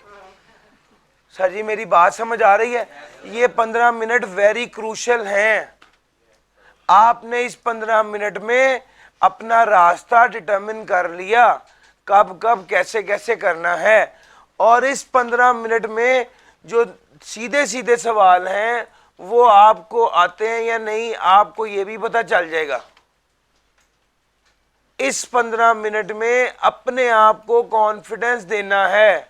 अगर कोई 2-3 सवाल रट्टे वाले आपको नहीं आ रहे तो अपने आप को परेशान नहीं करना। सोचना है कि यार सैलरी का न्यूमेरिकल तो है ना, इसमें से 20 में से 15-16 नंबर आराम से आ जाएंगे। अपने आप को बस अपने आप को पुश करना है कि यार कोई मसला नहीं है, पेपर पास हो जाएगा। बिजनेस का न्यूमेरिकल है ना, एडजस्टमेंट्स करूंगा इंशाल्लाह निकल आएंगे 15 में से 12 नंबर, 18 में से 15 नंबर, 14 नंबर, और निकल भी आते हैं। कोई ऐसी बात नहीं है कि नहीं आते। अपने आप को उस पेपर सिचुएशन में बूस्ट रखना बड़ा जरूरी होता है। मैं तो ये आपको समझाने के लिए, आपको जो सवाल आसान हैं वो आने चाहिए, लेकिन अगर वो सवाल आपको नहीं आते तो आपने घबराना नहीं है। आपने उन सवालों में से फिर न्यूमेरिकल में से सिनेरियो बेस्ड सवालों में से अपने नंबर पूरे करने हैं। मेरी बात समझ आ रही है? तो हमारा ये एम बुनियादी तौर पे ये है कि आपका माइंड सेट हो जाए। सर आपने ये 2 पेपर किए, इंशाल्लाह आप आई कैप के पेपर में इस तरह जब आपको पेपर बटेगा तो आपके जहन में आएगा कि यार हमें किसी ने ये वाली प्रैक्टिस कराई भी है, हमें पता है पेपर हाथ में आए तो हमने उसको पहले ही 3 मिनट में कैसे उसका एक्सरे कर लेना, अपने मतलब के सवाल कैसे उसमें से निकालने हैं। पहले वो सवाल हल करने में मानते ही नहीं आप आधे घंटे में 25 नंबर के सवाल कर लें और आप फेल हो जाएं। यार आप एक बार सोचे तो सही कि आधे घंटे में आप आधे पास हैं। अभी 2.5 घंटा रहते हैं और आपने उसमें से सिर्फ 25 नंबर निकालने होंगे, और वो मुश्किल नहीं है। हो ही नहीं सकता सैलरी का न्यूमेरिकल, जिसने 4 से 6 न्यूमेरिकल खुद किए हो ही नहीं सकता सैलरी में से 20 में से वो 12-13 भी ना निकाले। हो ही नहीं सकता यार। आपने बिजनेस के न्यूमेरिकल किए, हो ही नहीं सकता कि आप उसके एडजस्टमेंट्स देखें और 4-6 एडजस्टमेंट्स आपको बड़ी आसानी से ना आती हो ही नहीं सकता अगर आपने वाकई 6 न्यूमेरिकल खुद किए। मैं तो कहता हूं जितने न्यूमेरिकल मैंने क्लास में कराए हैं वो न्यूमेरिकल करने से आप 80% न्यूमेरिकल आराम से हल कर सकते हैं इंशाल्लाह। सर मेरी बात समझ आ रही है? दिमाग में अपने आप को हमें देखें सर, इंसान हारता जब है जब वो हार मान लेता है। आपने ना हारना है और ना हार माननी है। आपने उसके अंदर से 50 नंबर इकट्ठे करते रहना है आखिरी मिनट तक। ये चीज अपने ज़हन में रखिएगा। एक आध सवाल मुश्किल आ जाता है, एक आध सिनेरियो मुश्किल आ जाता है, 10 12 नंबर, 15 नंबर, 20 नंबर, 25 नंबर नहीं आते, 75 में से पास हो सकते। अपने जेहन में एक बात जरूर रखिएगा, 75 में से पास होना कोई अजीब बात नहीं है। मैंने 65 में से पास होते बच्चे खुद देखे हैं। तो अपने आप को चार्ज रखना कि यार मैं पास होना है। अभी इस वक्त तो आप साथ से गप लगा के अपने आप को ईजी कर लेते, उस वक्त पेपर सामने होंगे और कभी पसीना आते तो कभी दिल कहूँ कर रही यार मैं होता है ना दिल में अजीब अजीब सी फीलिंग, इसीलिए मैंने उसको पंजाबी में एक लफ्ज ता कर दिया है। ठीक है, लो सर अब क्या करना है, अब क्या करना है, सर मेरे साथ रहिएगा। ये पेपर असेस करते हैं और देखते हैं। मैं हमेशा इस अटेम्प्ट को, जो एक पिछली से पिछली अटेम्प्ट होती है, उसको एक बेंचमार्क अटेम्प्ट कहता हूं अपने सारे बच्चों को। यार ये वो अटेम्प्ट है। मैंने ऑटम 22 को आपको करवाया और स्प्रिंग 22 जो है वो एक ऐसी अटेम्प्ट है जिसके करीब करीब के सवाल और जिस टाइप के सवाल आप पेपर में विटनेस कर रहे होंगे अपने इस पेपर में। सर इसको करते हैं, मैं आपकी जगह हूं, मैं पेपर असेस कर रहा हूं। पहला सवाल देखा, सैलरी वाला सवाल है, चलो शुक्र है ये ठीक है, इंशाल्लाह ये सवाल हो जाएगा। 16 और 1 17 और 2 19 मार्क्स का। दूसरा सवाल देखा, sir purchase of immovable, purchase of any sum private company shareholder को लोन, अच्छा ये तो डिविडेंड होता है। Profit on debt receive by non resident, ये भी पड़ा हुआ एग्जाम्ड इनकम में। ये नंबर 9 नंबर मेरे मुताबिक कैटेगरी 1 है। सर वो जो ऊपर वाला था वो कैटेगरी 3 था, मगर ये कैटेगरी 1 है। उसके बाद बी, ये इसने एक छोटा सा न्यूमेरिकल दे दिया। उसके बाद सी, जिसको 100% टैक्स क्रेडिट मिला है, सर ये मेरे मुताबिक कैटेगरी 1 है। सर इसका सीधा सीधा जवाब चैप्टर नंबर 11 में लिखा हुआ है। आगे आ जाए क्वेश्चन नंबर 3। एज्यूम करें डे टू डे 31 अगस्त आकाश कुमार है, लॉस है, operating expenses, other income. Sir ये कैटेगरी सी का सवाल है और कैटेगरी 3 का, लेकिन ये इंशाल्लाह हैंडल हो जाएगा, आसान सवाल है। सर सेक्टोरियल बेंचमार्क क्या होते हैं? सर ये कैटेगरी 1 का सवाल है, चैप्टर नंबर 15 में सीधा सीधा गिवन है, हेडिंग दी हुई आपकी किताब में अलहदा से। उसके बाद आ गया रिसाल लिमिटेड मैन्युफैक्चरिंग कंपनी है विद इफेक्ट फ्रॉम 1 जुलाई, और उसने कहा है due date of filing of return, सीधा सीधा सवाल है 3 मार्क्स का। और नीचे है last date of amendment of assessment, 2 marks. मेरे मुताबिक ये कैटेगरी 1 का सवाल है, इसमें ज्यादा टाइम इन्वेस्ट नहीं होना। उसके बाद आ गया पार्ट सी, इसमें उसने कहा under the provision briefly discuss whether each of the above company classified by public और प्राइवेट। स्मॉल काट दें, स्मॉल तो अब नहीं है। अब ये देखना कि पब्लिक और प्राइवेट है, डाटा आपके सामने गिवन है, और 60% होल्ड बाय फॉरेन कंपनी है। अगर wholly owned by foreign government होगी तो ये क्या हो जाएगी? Public company. 40% are held by, ये तो private company. 100% are local group, ये भी प्राइवेट कंपनी है। ये तो मेरे मुताबिक तो आसान सवाल था, इसको मैं कैटेगरी 2 में करूंगा। असल में ये है कि इसमें स्मॉल कंपनी भी था, लेकिन लेट्स से ये 7 नंबर का सवाल अब नहीं आएगा, क्योंकि ये 7 नंबर का सवाल उस स्मॉल कंपनी की वजह से था। क्योंकि अब स्मॉल कंपनी नहीं है, थोड़ी सी चेंजेस हैं सिलेबस में, तो मतलब ये एक सवाल है जिसको आप थोड़ा सा छोटा न्यूमेरिकल कह सकते हैं, इसकी जगह पे जो सवाल आएगा। Question number 5, following are the independent situations है और in the lights of provision of sales tax. अच्छा सेल्स टैक्स का सवाल है, वो कहता है वैल्यू ऑफ सप्लाई बताइए। ये तो छोटा सा सवाल है और एक एक एडजस्टमेंट के अलग-अलग मार्क्स हैं। कैटेगरी 2 है ये मेरे मुताबिक, तो अप्लाई करना है। सर उसके बाद ये फुल न्यूमेरिकल है 8 नंबर का, लेकिन ये इजी न्यूमेरिकल लग रहा है, मैं इसको कैटेगरी 2 में डालता हूं सर। उसके बाद आ गया question number 6, under the sales tax rule briefly discuss the chargeability of sale tax in case of retailer. Sir category number 1 है, रट्टा लगा हुआ है। सर हर वो सवाल जो 1-1.5 लाइन का है ना, वो कैटेगरी 1 का सवाल होता है, या 1 में आता है या 3 में आता है। जो कि आता होगा तो कर लेंगे, नहीं आता होगा तो उसका कुछ सोच के निकलना कुछ नहीं उसमें से। Sir Shaji limited purchases cosmetic product from Taji private limited in the month of October 2021 received consignment of 5000 unit from TPL On delivery, SL found 50% of the item were expired and decided to return. Both SL and TBL are registered. को कहता है कौन सा document issue होगा अगर आपने चीजें वापस की हैं तो? सर अगर आपने परचेज की हैं तो डेबिट नोट, अगर आपने सेल की थी तो? अब यहां पर शाहजी ने देनी है टीपीएल को, तो ये डेबिट नोट इशू करेगा। सर वो कहता है दूसरे नंबर पे बताइए कि कौन से पर्टिकुलर्स होते हैं। मैंने आपको पूरा सिखाया हुआ है। डेबिट नोट के क्या पर्टिकुलर्स होते हैं? नेम, एड्रेस और sale tax registration number of the supplier of the recipient, reference of the original invoice, sale tax की वैल्यू कितनी थी, उसमें चेंज क्या है, रिवाइज्ड वैल्यू क्या है, सर ऑथराइज है और साइन और स्टैम्प्ड। सर याद है ये सारी बातें? मेरे मुताबिक तो ये कैटेगरी 1 है सर। सर क्वेश्चन नंबर 7 देखिए, नॉन रेवेन्यू ऑब्जेक्टिव्स 1 है सर। सर क्वेश्चन नंबर 7 का पार्ट बी ये भी 1 है। जरा गौर कीजिए, 7 नंबर का और क्वेश्चन नंबर 6 9 मार्क्स का, 7 और 6 और 9 15 मार्क्स। चलो जी ये न्यूमेरिकल अगर हम छोड़ भी दें, और चलो जी ये क्वेश्चन नंबर 5 भी जाने दें, 4 भी कैटेगरी 2 है, और ये 15 और 5 20 मार्क्स हैं, और उसके बाद 20 और 3 23 मार्क्स, और इसके बाद जरा आगे आ जाएं तो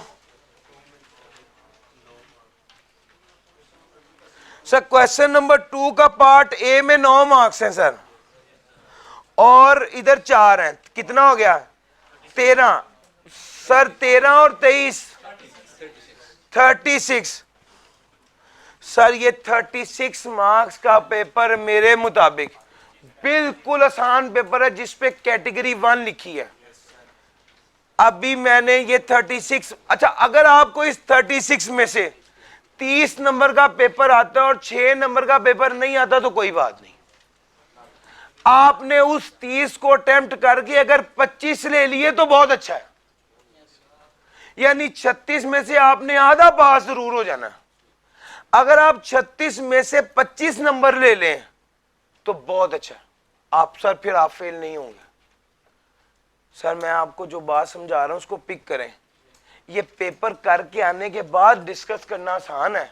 मैं आज आपको पेपर अभी हाथ में नहीं है और पहले सिखा रहा हूं कि कैसे करना है। ऑन द स्पॉट पेपर में बैठ के पहले 15 मिनट में आपको यह बात पता होनी चाहिए कि यार मैं कितने नंबर लेके पास हो सकना हूं। उसी की ही मेहनत करा रहा हूं और तैयारी करा रहा हूं। सर पेपर आ गया, बच्चा आया आगे कहता है सर ये पेपर है, उस वक्त आराम से टांग पे टांग रख के दजिया करना, पास होना आसान था। बच्चे को भी पता होता है यार बड़ी गल है। सर मेरी बात समझ आ रही? मैं आपको प्रोएक्टिव तैयारी करा रहा हूं।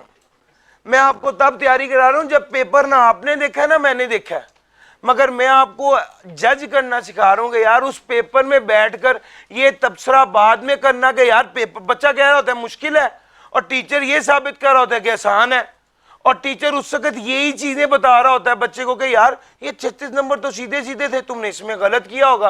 अब जाहिर बात है कोई भी बच्चा होगा 5-10 नंबर का तो उसका गलत होगा, वो कहेगा हाँ, तो बच्चा घर चला जाएगा ये क्या कहेगा सर ठीक कहना मेरी तैयारी में कमी थी। मैं ये बात आपको आज बता रहा हूँ, अभी रिवीजन होनी बाकी है, अभी रिवीजन होनी बाकी है, और आज के बाद जब भी आप टेक्स्ट पढ़ेंगे तो आपको ज्यादा क्लियर होगा कि यार मैंने टेक्स्ट की तैयारी किस तरह करनी है, सवाल कैसे आ रहे हैं। मंडे से रिवीजन शुरू है सर, और मैंने आज आपको एक ऐसी डायरेक्शन दे दी है जिसके बाद आपके लिए तैयारी करना, तैयारी की डायरेक्शन बड़ी आसान हो गई सर। सर जी मेरी बात पिक कर रहे हैं? ये असल कोशिश और आपको बुलाने का मकसद ये है कि भैया ये पेपर आपको दिखा दिए जाएं, बता दिए जाएं। आपके लिए एक आई ओपनर होना चाहिए आज का दिन। आप क्या सोच रहे थे और पेपर कैसे आने, आज मैंने ये गैप खत्म कर दिया, और अभी बहुत देर नहीं हुई, परसों आपका पेपर नहीं है सर। आज क्या तारीख है? 10, 11 तारीख को आपका पेपर है। 1 माह और 1 दिन पड़ा हुआ है सर, और मंडे से रिवीजन शुरू है। मैंने ये नहीं कहा कि कितने दिन पड़े हैं, मैंने महीने में डिफाइन किया सर। ठीक है सर, सुनिएगा सर, सुनिएगा सर, अभी अभी मंडे से रिवीजन है सर, आप बात को पिक करें। आपके पास एक डायरेक्शन आ गई, एक सिमत आ गई। आज के बाद आप खुद तैयारी कर रहे होंगे, आपको अंदाजा होगा कि यार इस एरिया में से ज्यादा ये चीज टेस्ट होती है, इस एरिया में से ज्यादा ये चीज टेस्ट होती है।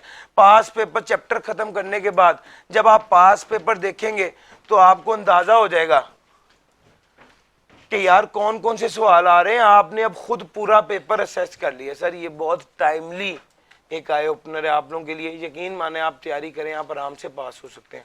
मुझे आप लोगों के चेहरों को देख के जो मेजर चीज फील हुई है वो पता क्या है, आपको ये 36 मार्क्स का पेपर नहीं आता। जेन्युइनली स्पीकिंग मुझे पता है 80% से ज्यादा बच्चों को अगर ये 36 मार्क्स का पेपर दूं तो उनके 18 नहीं आएंगे, ये मुझे पता है सर। यहां पर प्रॉब्लम है, प्रॉब्लम नंबर 1 इधर है। प्रॉब्लम नंबर 2 क्या है, अभी आपकी न्यूमेरिकल्स की प्रैक्टिस वीक है सर। पॉइंट सिर्फ ये है कि ये वाला एरिया जो सीधा सीधा आता है ये आपको आना चाहिए। इसमें से 36 में से 25 आप ले लें, बाकी 25 न्यूमेरिकल में से इंशाल्लाह निकल आएंगे। ये एम है, ये टारगेट है, इसी के लिए ही आपको बुलाया है मैंने कि आपको रिवीजन से पहले एक सेंस दे दूं कि भैया मेहनत किस तरह करनी है। सर जी कैटेगरी नंबर 1 के सवाल देख लिए, कैटेगरी नंबर 2 पे आ जाइए। अच्छा, मैं आमतौर पे कैटेगरी नंबर 2 के सवाल को देखने लगूं तो मुझे लगता है कि ये वाला सवाल मुझे सबसे आसान लग रहा है। Question number 5, following are the, चूंकि आमतौर पे हमने सेल टैक्स पे जान भी बड़ी मारी होती है, तो सेल टैक्स के जो सवाल होते हैं हम थ्योरी में नॉर्मली उससे शुरू करें, या वो वाले जो कैटेगरी 1 वाले सवाल हैं वो करने के बाद हम कैटेगरी 2 में सबसे पहले सेल टैक्स को टच कर लें। So following are the independent transactions carried out, वो कहता है ये ट्रांजैक्शंस है इंडिपेंडेंट, यानी एक का दूसरे से कोई ताल्लुक नहीं है। In the light of the provisions of the sales tax act 1990 and rules made there under, state the rules of supply value, state the value of supply chargeable to tax for the month of February 2022, also state the reason for your treatment. वो कहता है value of supply क्या होगी। Case number 1, taxable goods थी 8 लाख रुपए की जो कि बेची गई थी एक डीलर को। ये amount net of 20% trade discount थी। वैल्यू ऑफ सप्लाई क्या होगी, discounted price, the discounted price was not shown on the tax invoice. जी भाई सर जी 8 लाख जो है वैल्यू ऑफ सप्लाई क्या होगी सर। टैक्सेबल गुड्स में तो 8 लाख शामिल है, लेकिन 20% डिस्काउंट के बाद 8 लाख है। असल में ये 80%, इसको 0.8 से डिवाइड करेंगे तो कितना आएगा सर। ट्रेड डिस्काउंट अगर दिया हो तो फिर वो वैल्यू ऑफ सप्लाई में शामिल नहीं होता, और असल में ये 1 मिलियन वैल्यू ऑफ सप्लाई होगी। सर जी बात समझ में आ रही है। और सर ये वाला शो भी नहीं हो रहा, डिस्काउंट शो भी नहीं हो रहा इनवॉइस में, तो वैल्यू ऑफ सप्लाई पूरी 1 मिलियन होगी। सर अगली बात, adjustment number 2, taxable goods of rupees 1.5 million were used for internal testing and evaluation purpose. 40% of these goods were totally procured while remaining 60%। Sir अगर आपने खुद ही गुड्स मैन्युफैक्चर करके internal testing के लिए इस्तेमाल कर ली तो पुट टू प्राइवेट बिजनेस और नॉन बिजनेस यूज, तो सर ये सप्लाई होगी। सर ये जो आपने खुद ही बनाकर इंटरनल टेस्टिंग के लिए इस्तेमाल कर ली ये सप्लाई होगी। सप्लाई का मतलब होता है आउटपुट टैक्स चार्ज होगा। वैल्यू ऑफ सप्लाई क्या होगी 1.5 मिलियन का 60%, जो कितना बना 9 लाख। अलबत्ता ये 40% जो हमने खरीदी थी बाहर से, इसको इस्तेमाल किया, इसका इनपुट क्लेम नहीं होगा, लेकिन ये सप्लाई में शामिल नहीं होगी। 40% सप्लाई नहीं होगी, 60% सप्लाई होगी, और जो सप्लाई होगी उसकी वैल्यू लेंगे 9 लाख रुपए, ये वैल्यू ऑफ सप्लाई होगी, 40% सप्लाई नहीं होगी sir. This was adjustment number 2। Advances of 6 lakh was received from goods to be delivered in April 2022। जी भाई सर, सप्लाई तो तब होती है जब गुड्स डिलीवर हो जाए या अवेलेबल हो जाए। यहां पर ना गुड्स डिलीवर हुई ना अवेलेबल हुई, सिर्फ एडवांस था, उसको कहें नो सप्लाई, तो वैल्यू ऑफ सप्लाई क्या होगी? Nil. Sir 1000 units of taxable goods listed in third schedule, retail price कितनी थी? 6000। सर थर्ड स्केड्यूल से तो दो ही बातें ज़हन में आती हैं, मैन्युफैक्चरर लगाएगा और रिटेल प्राइस, तो वैल्यू ऑफ सप्लाई क्या होगी? 6000। सर जी अगली बात, new parts of 1.2 million were issued free of cost to replace. Sir दो तरह की चीजें थी, एक फ्री सैंपलिंग और एक free replacement. Free sampling supply होती है, फ्री रिप्लेसमेंट सप्लाई, अगर सप्लाई नहीं होती तो ये नील होगा, और इस केस में रिटेल प्राइस 6000 मल्टीप्लाई बाय 1000, ये वैल्यू सप्लाई होगी।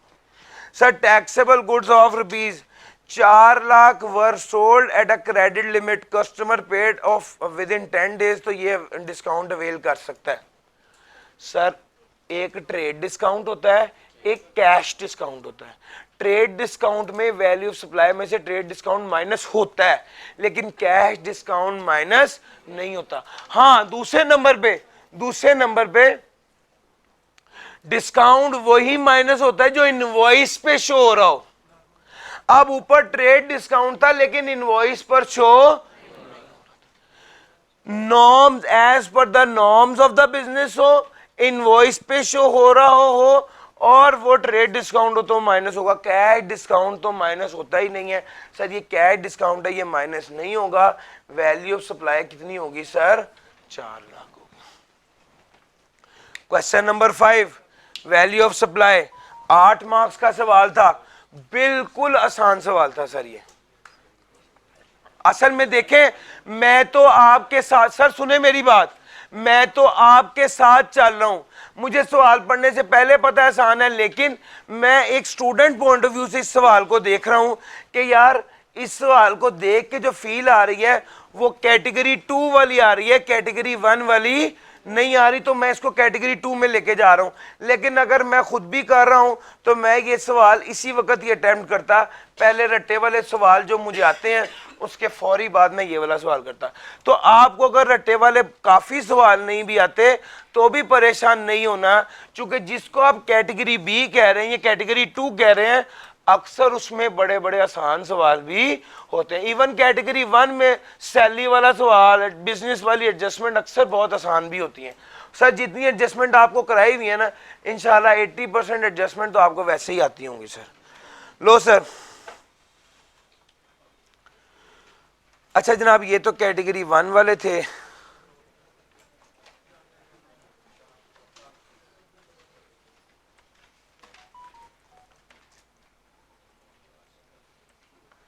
ये बिजनेस की एडजस्टमेंट थी। सर ये एक बिजनेस का फुल फ्लेज न्यूमेरिकल था और उसके बाद ये जो न्यूमेरिकल था ये क्वेश्चन नंबर 2 में ये वाली एडजस्टमेंट्स थी और क्वेश्चन नंबर 1 सैलरी वाला था। हमने मेनली कोशिश ये की कि आपको, अगर आप मुझे बता दीजिए कौन सा न्यूमेरिकल इस वक्त मैं आपके साथ डिस्कस कर लूँ, मैं पास जो टाइम है उसके मुताबिक। तो एक ऑप्शन सैलरी वाले न्यूमेरिकल की है, एक ऑप्शन बिजनेस वाले न्यूमेरिकल की है। बिजनेस वाला न्यूमेरिकल, आ जाओ बिजनेस वाला न्यूमेरिकल डिस्कस करा देता हूं। वैसे इस न्यूमेरिकल का लिंक भी आपको शेयर कर दूंगा ग्रुप में, सैलरी वाले न्यूमेरिकल का लिंक भी ग्रुप में शेयर कर दूंगा सर। सर जी आगे चलते हैं।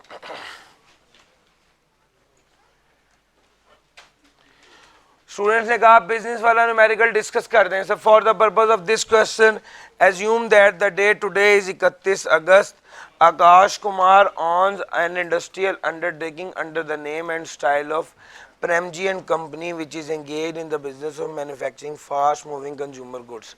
Following information is available for PJC's record for the year ended 30 June 2022. Loss before tax for the year was 87 million.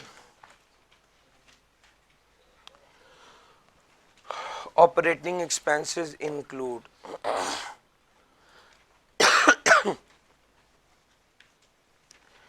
Sir जी ऑपरेटिंग एक्सपेंस में शामिल है पेनल्टी फॉर लेट डिलीवरी।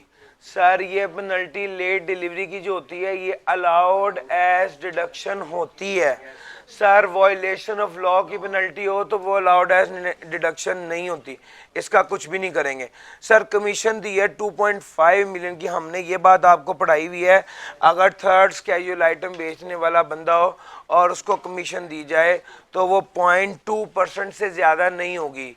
हाँ अगर वो फाइलर हो तो ये इसकी एक्सेप्शन है, फिर जितनी भी कमीशन हो वो अलाउड है डिडक्शन होगी।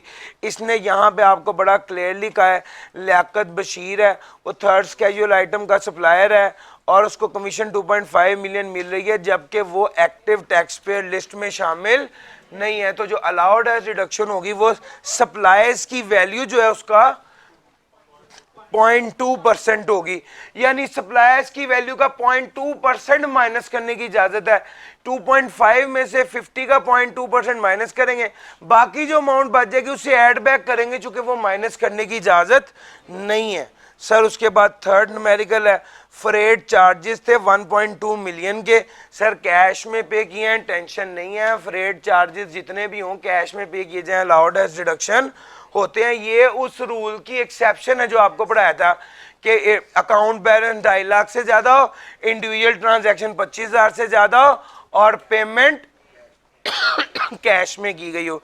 ये उस रूल की वो अलाउड एज डिडक्शन नहीं होता, लेकिन ये फ्रेट टैक्सेस आपकी यूटिलिटीज ये सारे उस रूल की एक्सेप्शन में शामिल नहीं, उसमें से आ रहा है। अकाउंटिंग डेप्रिसिएशन को क्या करना है सर, ऐड बैक करना है। आ जाइए आगे, अदर इनकम में शामिल है इंश्योरेंस क्लेम। पहले तो जो इंश्योरेंस क्लेम है उसको रिवर्स करना है, यानी ये ऐड था इसको माइनस कर देना, अकाउंटिंग बुक वैल्यू से था। और फिर उसके बाद आपने व्हीकल ली, जो व्हीकल जो वो कहता है 8 नवंबर 2021 को, vehicle which was completely destroyed by fire, the cost and fair market value of the vehicle उसने बता दी थी।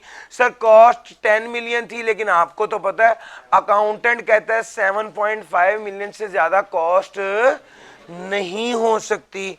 तो भाई ये वहां से 7.5 मिलियन लेंगे और उस हिसाब से गेन लॉस कैलकुलेट करेंगे और वो फिर एडजस्ट होनी थी। अच्छा जी, फिर उसके बाद आ गया ये बैड डेट वाली एडजस्टमेंट। ये भी आपको पता है कि अगर बैड डेट रिकवर्ड हो तो हम क्या रूल लगाते हैं, A-B वाला। तो पहले स्टेप में तो जो अकाउंटेंट ने किया है उसको क्या कर देंगे, रिवर्स कर देंगे। अकाउंटेंट ने पता है क्या किया होगा, ये जो अमाउंट रिकवर्ड है ना इसको ऐड किया होगा, तो सबसे पहले इसको क्या कर देना है, लेस कर देना है। फिर A-B का रूल लगाकर जो अमाउंट आएगी, अगर प्लस में आया आंसर तो ऐड कर देंगे, अगर माइनस में आया तो लेस कर देंगे। फिर उसके बाद आ गया अदर इनकम में है रेंट। सर आपको पता होना चाहिए रेंट जो है factory building with plant and machinery, ये इनकम फ्रॉम बिजनेस में नहीं आता, बल्कि तो भैया पहला काम तो ये करेंगे 21.6 मिलियन इनकम फ्रॉम बिजनेस में से माइनस कर दें। और फिर उसके बाद अगला काम आपने ये करना है कि फैक्ट्री प्लांट एंड मशीनरी का आपने एक्चुअल में किराया कैलकुलेट करना है, उसमें से जो एक्सपेंसेस उसने किए हैं वो माइनस करने हैं, और माइनस करने के बाद जो अमाउंट बचेगी उसको आप इनकम फ्रॉम अदर सोर्स में लेके जाके ऐड करेंगे। फिर उसके बाद आ गया पीजेसीज लायबिलिटी में 14 मिलियन और 17 मिलियन शामिल है जो अनपेड है।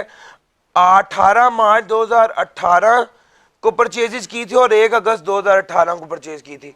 आपको एक रूल सिखाया था, अगर कोई खर्चा किया 2018 में तो ये साल खत्म कब हुआ, 2018 का साल खत्म होने के बाद 2019 आ गया, 20 आ गया, 21 आ गया, 2022 में वो दोबारा क्या हो जाएगा, ऐड टू इनकम हो जाएगा। यही सिखाया हुआ है ना। तो भैया अगर खर्चा किया था 1 मार्च 2018 में तो वो तो टैक्स ईयर 2018 बना, और अगर खर्चा किया था 1 अगस्त 2018 में, तो ये टैक्स ईयर कौन सा बना? तो भैया ये अगर 19 बना तो 19 को खत्म करके 20, 21, 22, तो इसने दोबारा इनकम में शामिल होना था 23 में। यही एडजस्टमेंट यहां पर थी। यहां पर 14 मिलियन जो था ये 18 मार्च का था, तो ये तो 2022 में इनकम बन जाना था, लेकिन ये 17 मिलियन असल में टैक्स ईयर 2019 था, तो ये 22 में नहीं आना था बल्कि 23 में इनकम में बना था, इसलिए इसको ऐड कर देंगे और इसको इग्नोर कर देंगे। ये एक एडजस्टमेंट थी आकाश वाले क्वेश्चन की।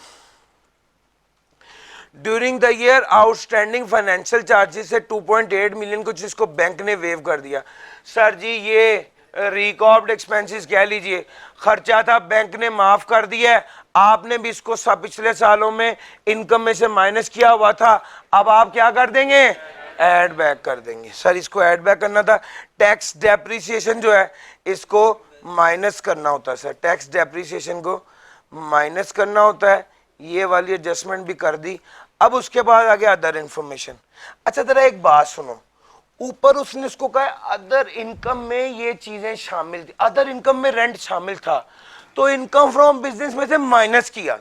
सर समझ आ रही है? अच्छा अब नीचे देखो, उसने कहा अदर इंफॉर्मेशन, यानी ये शामिल नहीं है, इसको माइनस नहीं करना। ये बात जगह जगह सेल्स टैक्स में भी है और इनकम टैक्स में भी है, कुछ बच्चे ये पॉइंट ही नहीं पिक करते। भैया अगर उसने कहा हुआ पहले शामिल है तो फिर तो उसको माइनस करो, और अगर उसने कुछ नहीं कहा, उसने कहा अदर इंफॉर्मेशन है, तो इसका ये मतलब नहीं है कि शामिल है, फिर उसको पहले माइनस नहीं करना। ऊपर रेंट के बारे में उसने कहा था शामिल है, उसको माइनस करना है। नीचे उसने कहा अदर इंफॉर्मेशन में आकाश ने डेरिवेटिव कॉन्ट्रैक्ट किया है, ये स्पेकुलेशन बिजनेस है, इसने 23 मिलियन कमाया है, सर ये स्पेकुलेशन बिजनेस में इसको ऐड कर देंगे। फिर उसने कैपिटल गेन है, उसने नहीं कहा इनकम में शामिल है, अगर वो कहता तो पहले माइनस करते, इसने ऐसा कुछ नहीं कहा तो कुछ भी नहीं करेंगे। कैपिटल गेन है, 20 मिलियन की इमूवेबल प्रॉपर्टी की सेल की थी और 3.6 मिलियन के शेयर्स थे। इमूवेबल प्रॉपर्टी थी, गेन है, सेपरेट ब्लॉक आइटम के तौर पे ट्रीट करेंगे, और 3.6 मिलियन जो है वो 3.6 मिलियन जो है वो प्राइवेट कंपनी है, इसके वाले से वो एडजस्टमेंट होगी। अकॉर्डिंगली ये भी सेपरेट ब्लॉक आइटम के तौर पे ट्रीट होगा। Sir during the year Akash receive the share of profit from AOP for ₹70 million, इसको यहां पर 70 मिलियन का हुआ है। अब करना ये था कि यहां पर आ जाना था प्रॉफिट, यहां पर आ जाना था शेयर ऑफ एओपी, यहां पर आना था टोटल इनकम। यार किया हुआ है ना एओपी, फिर उसके बाद total income for rate purpose, फिर tax liability for rate purpose, फिर उसके बाद क्या आता था? एक्चुअल टैक्स लायबिलिटी, वो ए ओवर बी इंटू सी करते थे, यस और नो? सारा प्रोसीजर वैसे ही करना था, लेकिन इस सवाल में चूंकि यहां पर लॉस आ गया था, तो वो शेयर ऑफ एओपी में वो लॉस एडजस्ट नहीं होना था। यहां पर लॉस था, ये शेयर ऑफ एओपी में एडजस्ट नहीं होना था। ये इसकी लास्ट एडजस्टमेंट थी और हमने आपको ये सारी एडजस्टमेंट्स बता दी। ऑल्दो ये पिछली अटेम्प्ट में मैंने आई कैब में भी कराया था, लेकिन इस बार के रूल्स काफ़ी चेंज हो गए हैं। मैं कोशिश करूंगा इंशाल्लाह इसका लिंक भी आपके साथ शेयर कर दूंगा। सर हमारा आज का बुनियादी मकसद जो था वो ये था कि यार आपकी सेंस डेवलप करना, और ये जो 1 माह रह गया है या लेस देन 30 डेज हैं, इसमें हमने आपको जो अब तैयारी करनी है वो बड़ा फोकस्ड, और सर जी आखिरी 5 मिनट है, बड़ी फोकस्ड तैयारी हो जाए, उसके लिए कोशिश करना। आज के सेशन का असल मकसद ये था, और मैं सिर्फ आपको ये बात कहूंगा कि मैं अवेलेबल हूं आप सब स्टूडेंट्स के लिए। मैंने एक वीडियो मैसेज किया था कि मैं राइस जो है वो छोड़ चुका हूं, और एसबीआई आपको पता ही है, एज वाइस प्रिंसिपल ज्वाइन कर लिया मैंने। मैं यहाँ पर ही सर अवेलेबल हूँ आप सब स्टूडेंट्स के लिए, ऑनलाइन अवेलेबल हूँ, फिजिकली भी यहाँ पर अवेलेबल हूँ। कोई सवाल हो वो पूछ सकते हैं। एक रिक्वेस्ट मैंने की थी मैनेजमेंट से, उन्होंने ऑनर की है। मैं बस आपको बताना चाहता हूँ, मैंने उन्हें सिर्फ एक ये रिक्वेस्ट की थी कि जो बच्चे मुझसे पहले किसी इंस्टीट्यूशन में पढ़ते रहे हैं उनके लिए कोई एक्सक्लूसिव डिस्काउंट होना चाहिए, ठीक है। अब मैंने जो इसके हवाले से जो मैनेजमेंट को मैंने रिक्वेस्ट की थी, उन्होंने इसको ऑनर किया है। मैं तभी आपसे बात कर रहा हूँ, और वो ये है कि जो पहले 100 स्टूडेंट्स हैं जो मुझसे पहले टैक्स पढ़ चुके हैं और वो आगे सी लॉ पढ़ना चाह रहे हैं या कोई भी सब्जेक्ट्स जो मेजर मैंने जो पिछले सेशन में पढ़ाया है स्टूडेंट्स को, वो टैक्स पढ़ा है। अब उसके बाद अगर वो सी लॉ पढ़ना चाहें तो मेरे सब्जेक्ट में उनको फ्लैट 50% ऑफ होगा सर। जो सब्जेक्ट्स मैं पढ़ा रहा हूँ उसकी बात तो मैं ज़रूर कर सकता हूँ, तो वो फ्लैट 50% होगा, लेकिन वो पहले 100 स्टूडेंट्स के लिए है। सो आप लोग जो पहले 100 बच्चों में आ जाए, मेरी प्रेफरेंस सिर्फ इसमें मेजर ये थी कि आप लोग जो मुझसे पढ़ रहे हैं, जिन्होंने मुझसे टैक्स पढ़ा है और जो सेटिस्फाइड थे, अगर हम ये बेनिफिट जनरली सब लोगों को दे रहे हैं तो पहले आप लोगों का हक बनता है। और मैंने एक्सक्लूसिवली उनको कह दिया मैनेजमेंट को, और आप में से कोई बच्चा भी जाएगा और जाके ये बताएगा कि मैंने सर इमरान से टैक्स पढ़ा है, तो वो आपको मेरे सी लॉ पर 50% स्ट्रेट ऑफ कर देंगे। जो मैंने आपको प्लान किया था कि मैं आपको क्या कहते हैं कुछ एंटरटेन कर दूंगा, ये उससे काफ़ी बड़ा बेनिफिट है अगर आपको मॉनेटरी टर्म्स में कैलकुलेट करेंगे। ठीक हो गया? तो जी भाई, मैं यही बता रहा हूँ, मैं एंटरटेनमेंट में जितने पैसे भी खर्च करता, ये उससे ज़्यादा बड़ा बेनिफिट है। मैंने इसलिए आपको पहले ही बता दिया। ये पर स्टूडेंट मैं आपको सही, चलो मैं इससे ज़्यादा बताता हूँ, वैसे पर्दे में आपको समझ आ जानी चाहिए थी, लेकिन ये पर स्टूडेंट 4000 का बेनिफिट है जो मेरी तरफ से एक्सक्लूसिवली आप लोगों के लिए है, लेकिन ये पहले 100 बच्चों के लिए मैं पहले बता रहा हूँ। ले सर, आपके लिए मैं अवेलेबल हूँ इस इंस्टीट्यूशन में, आप लोग प्लीज़ आइए, और जो सवाल पूछना उसके लिए मैं अवेलेबल हूँ। जज़ाकल्लाह जी।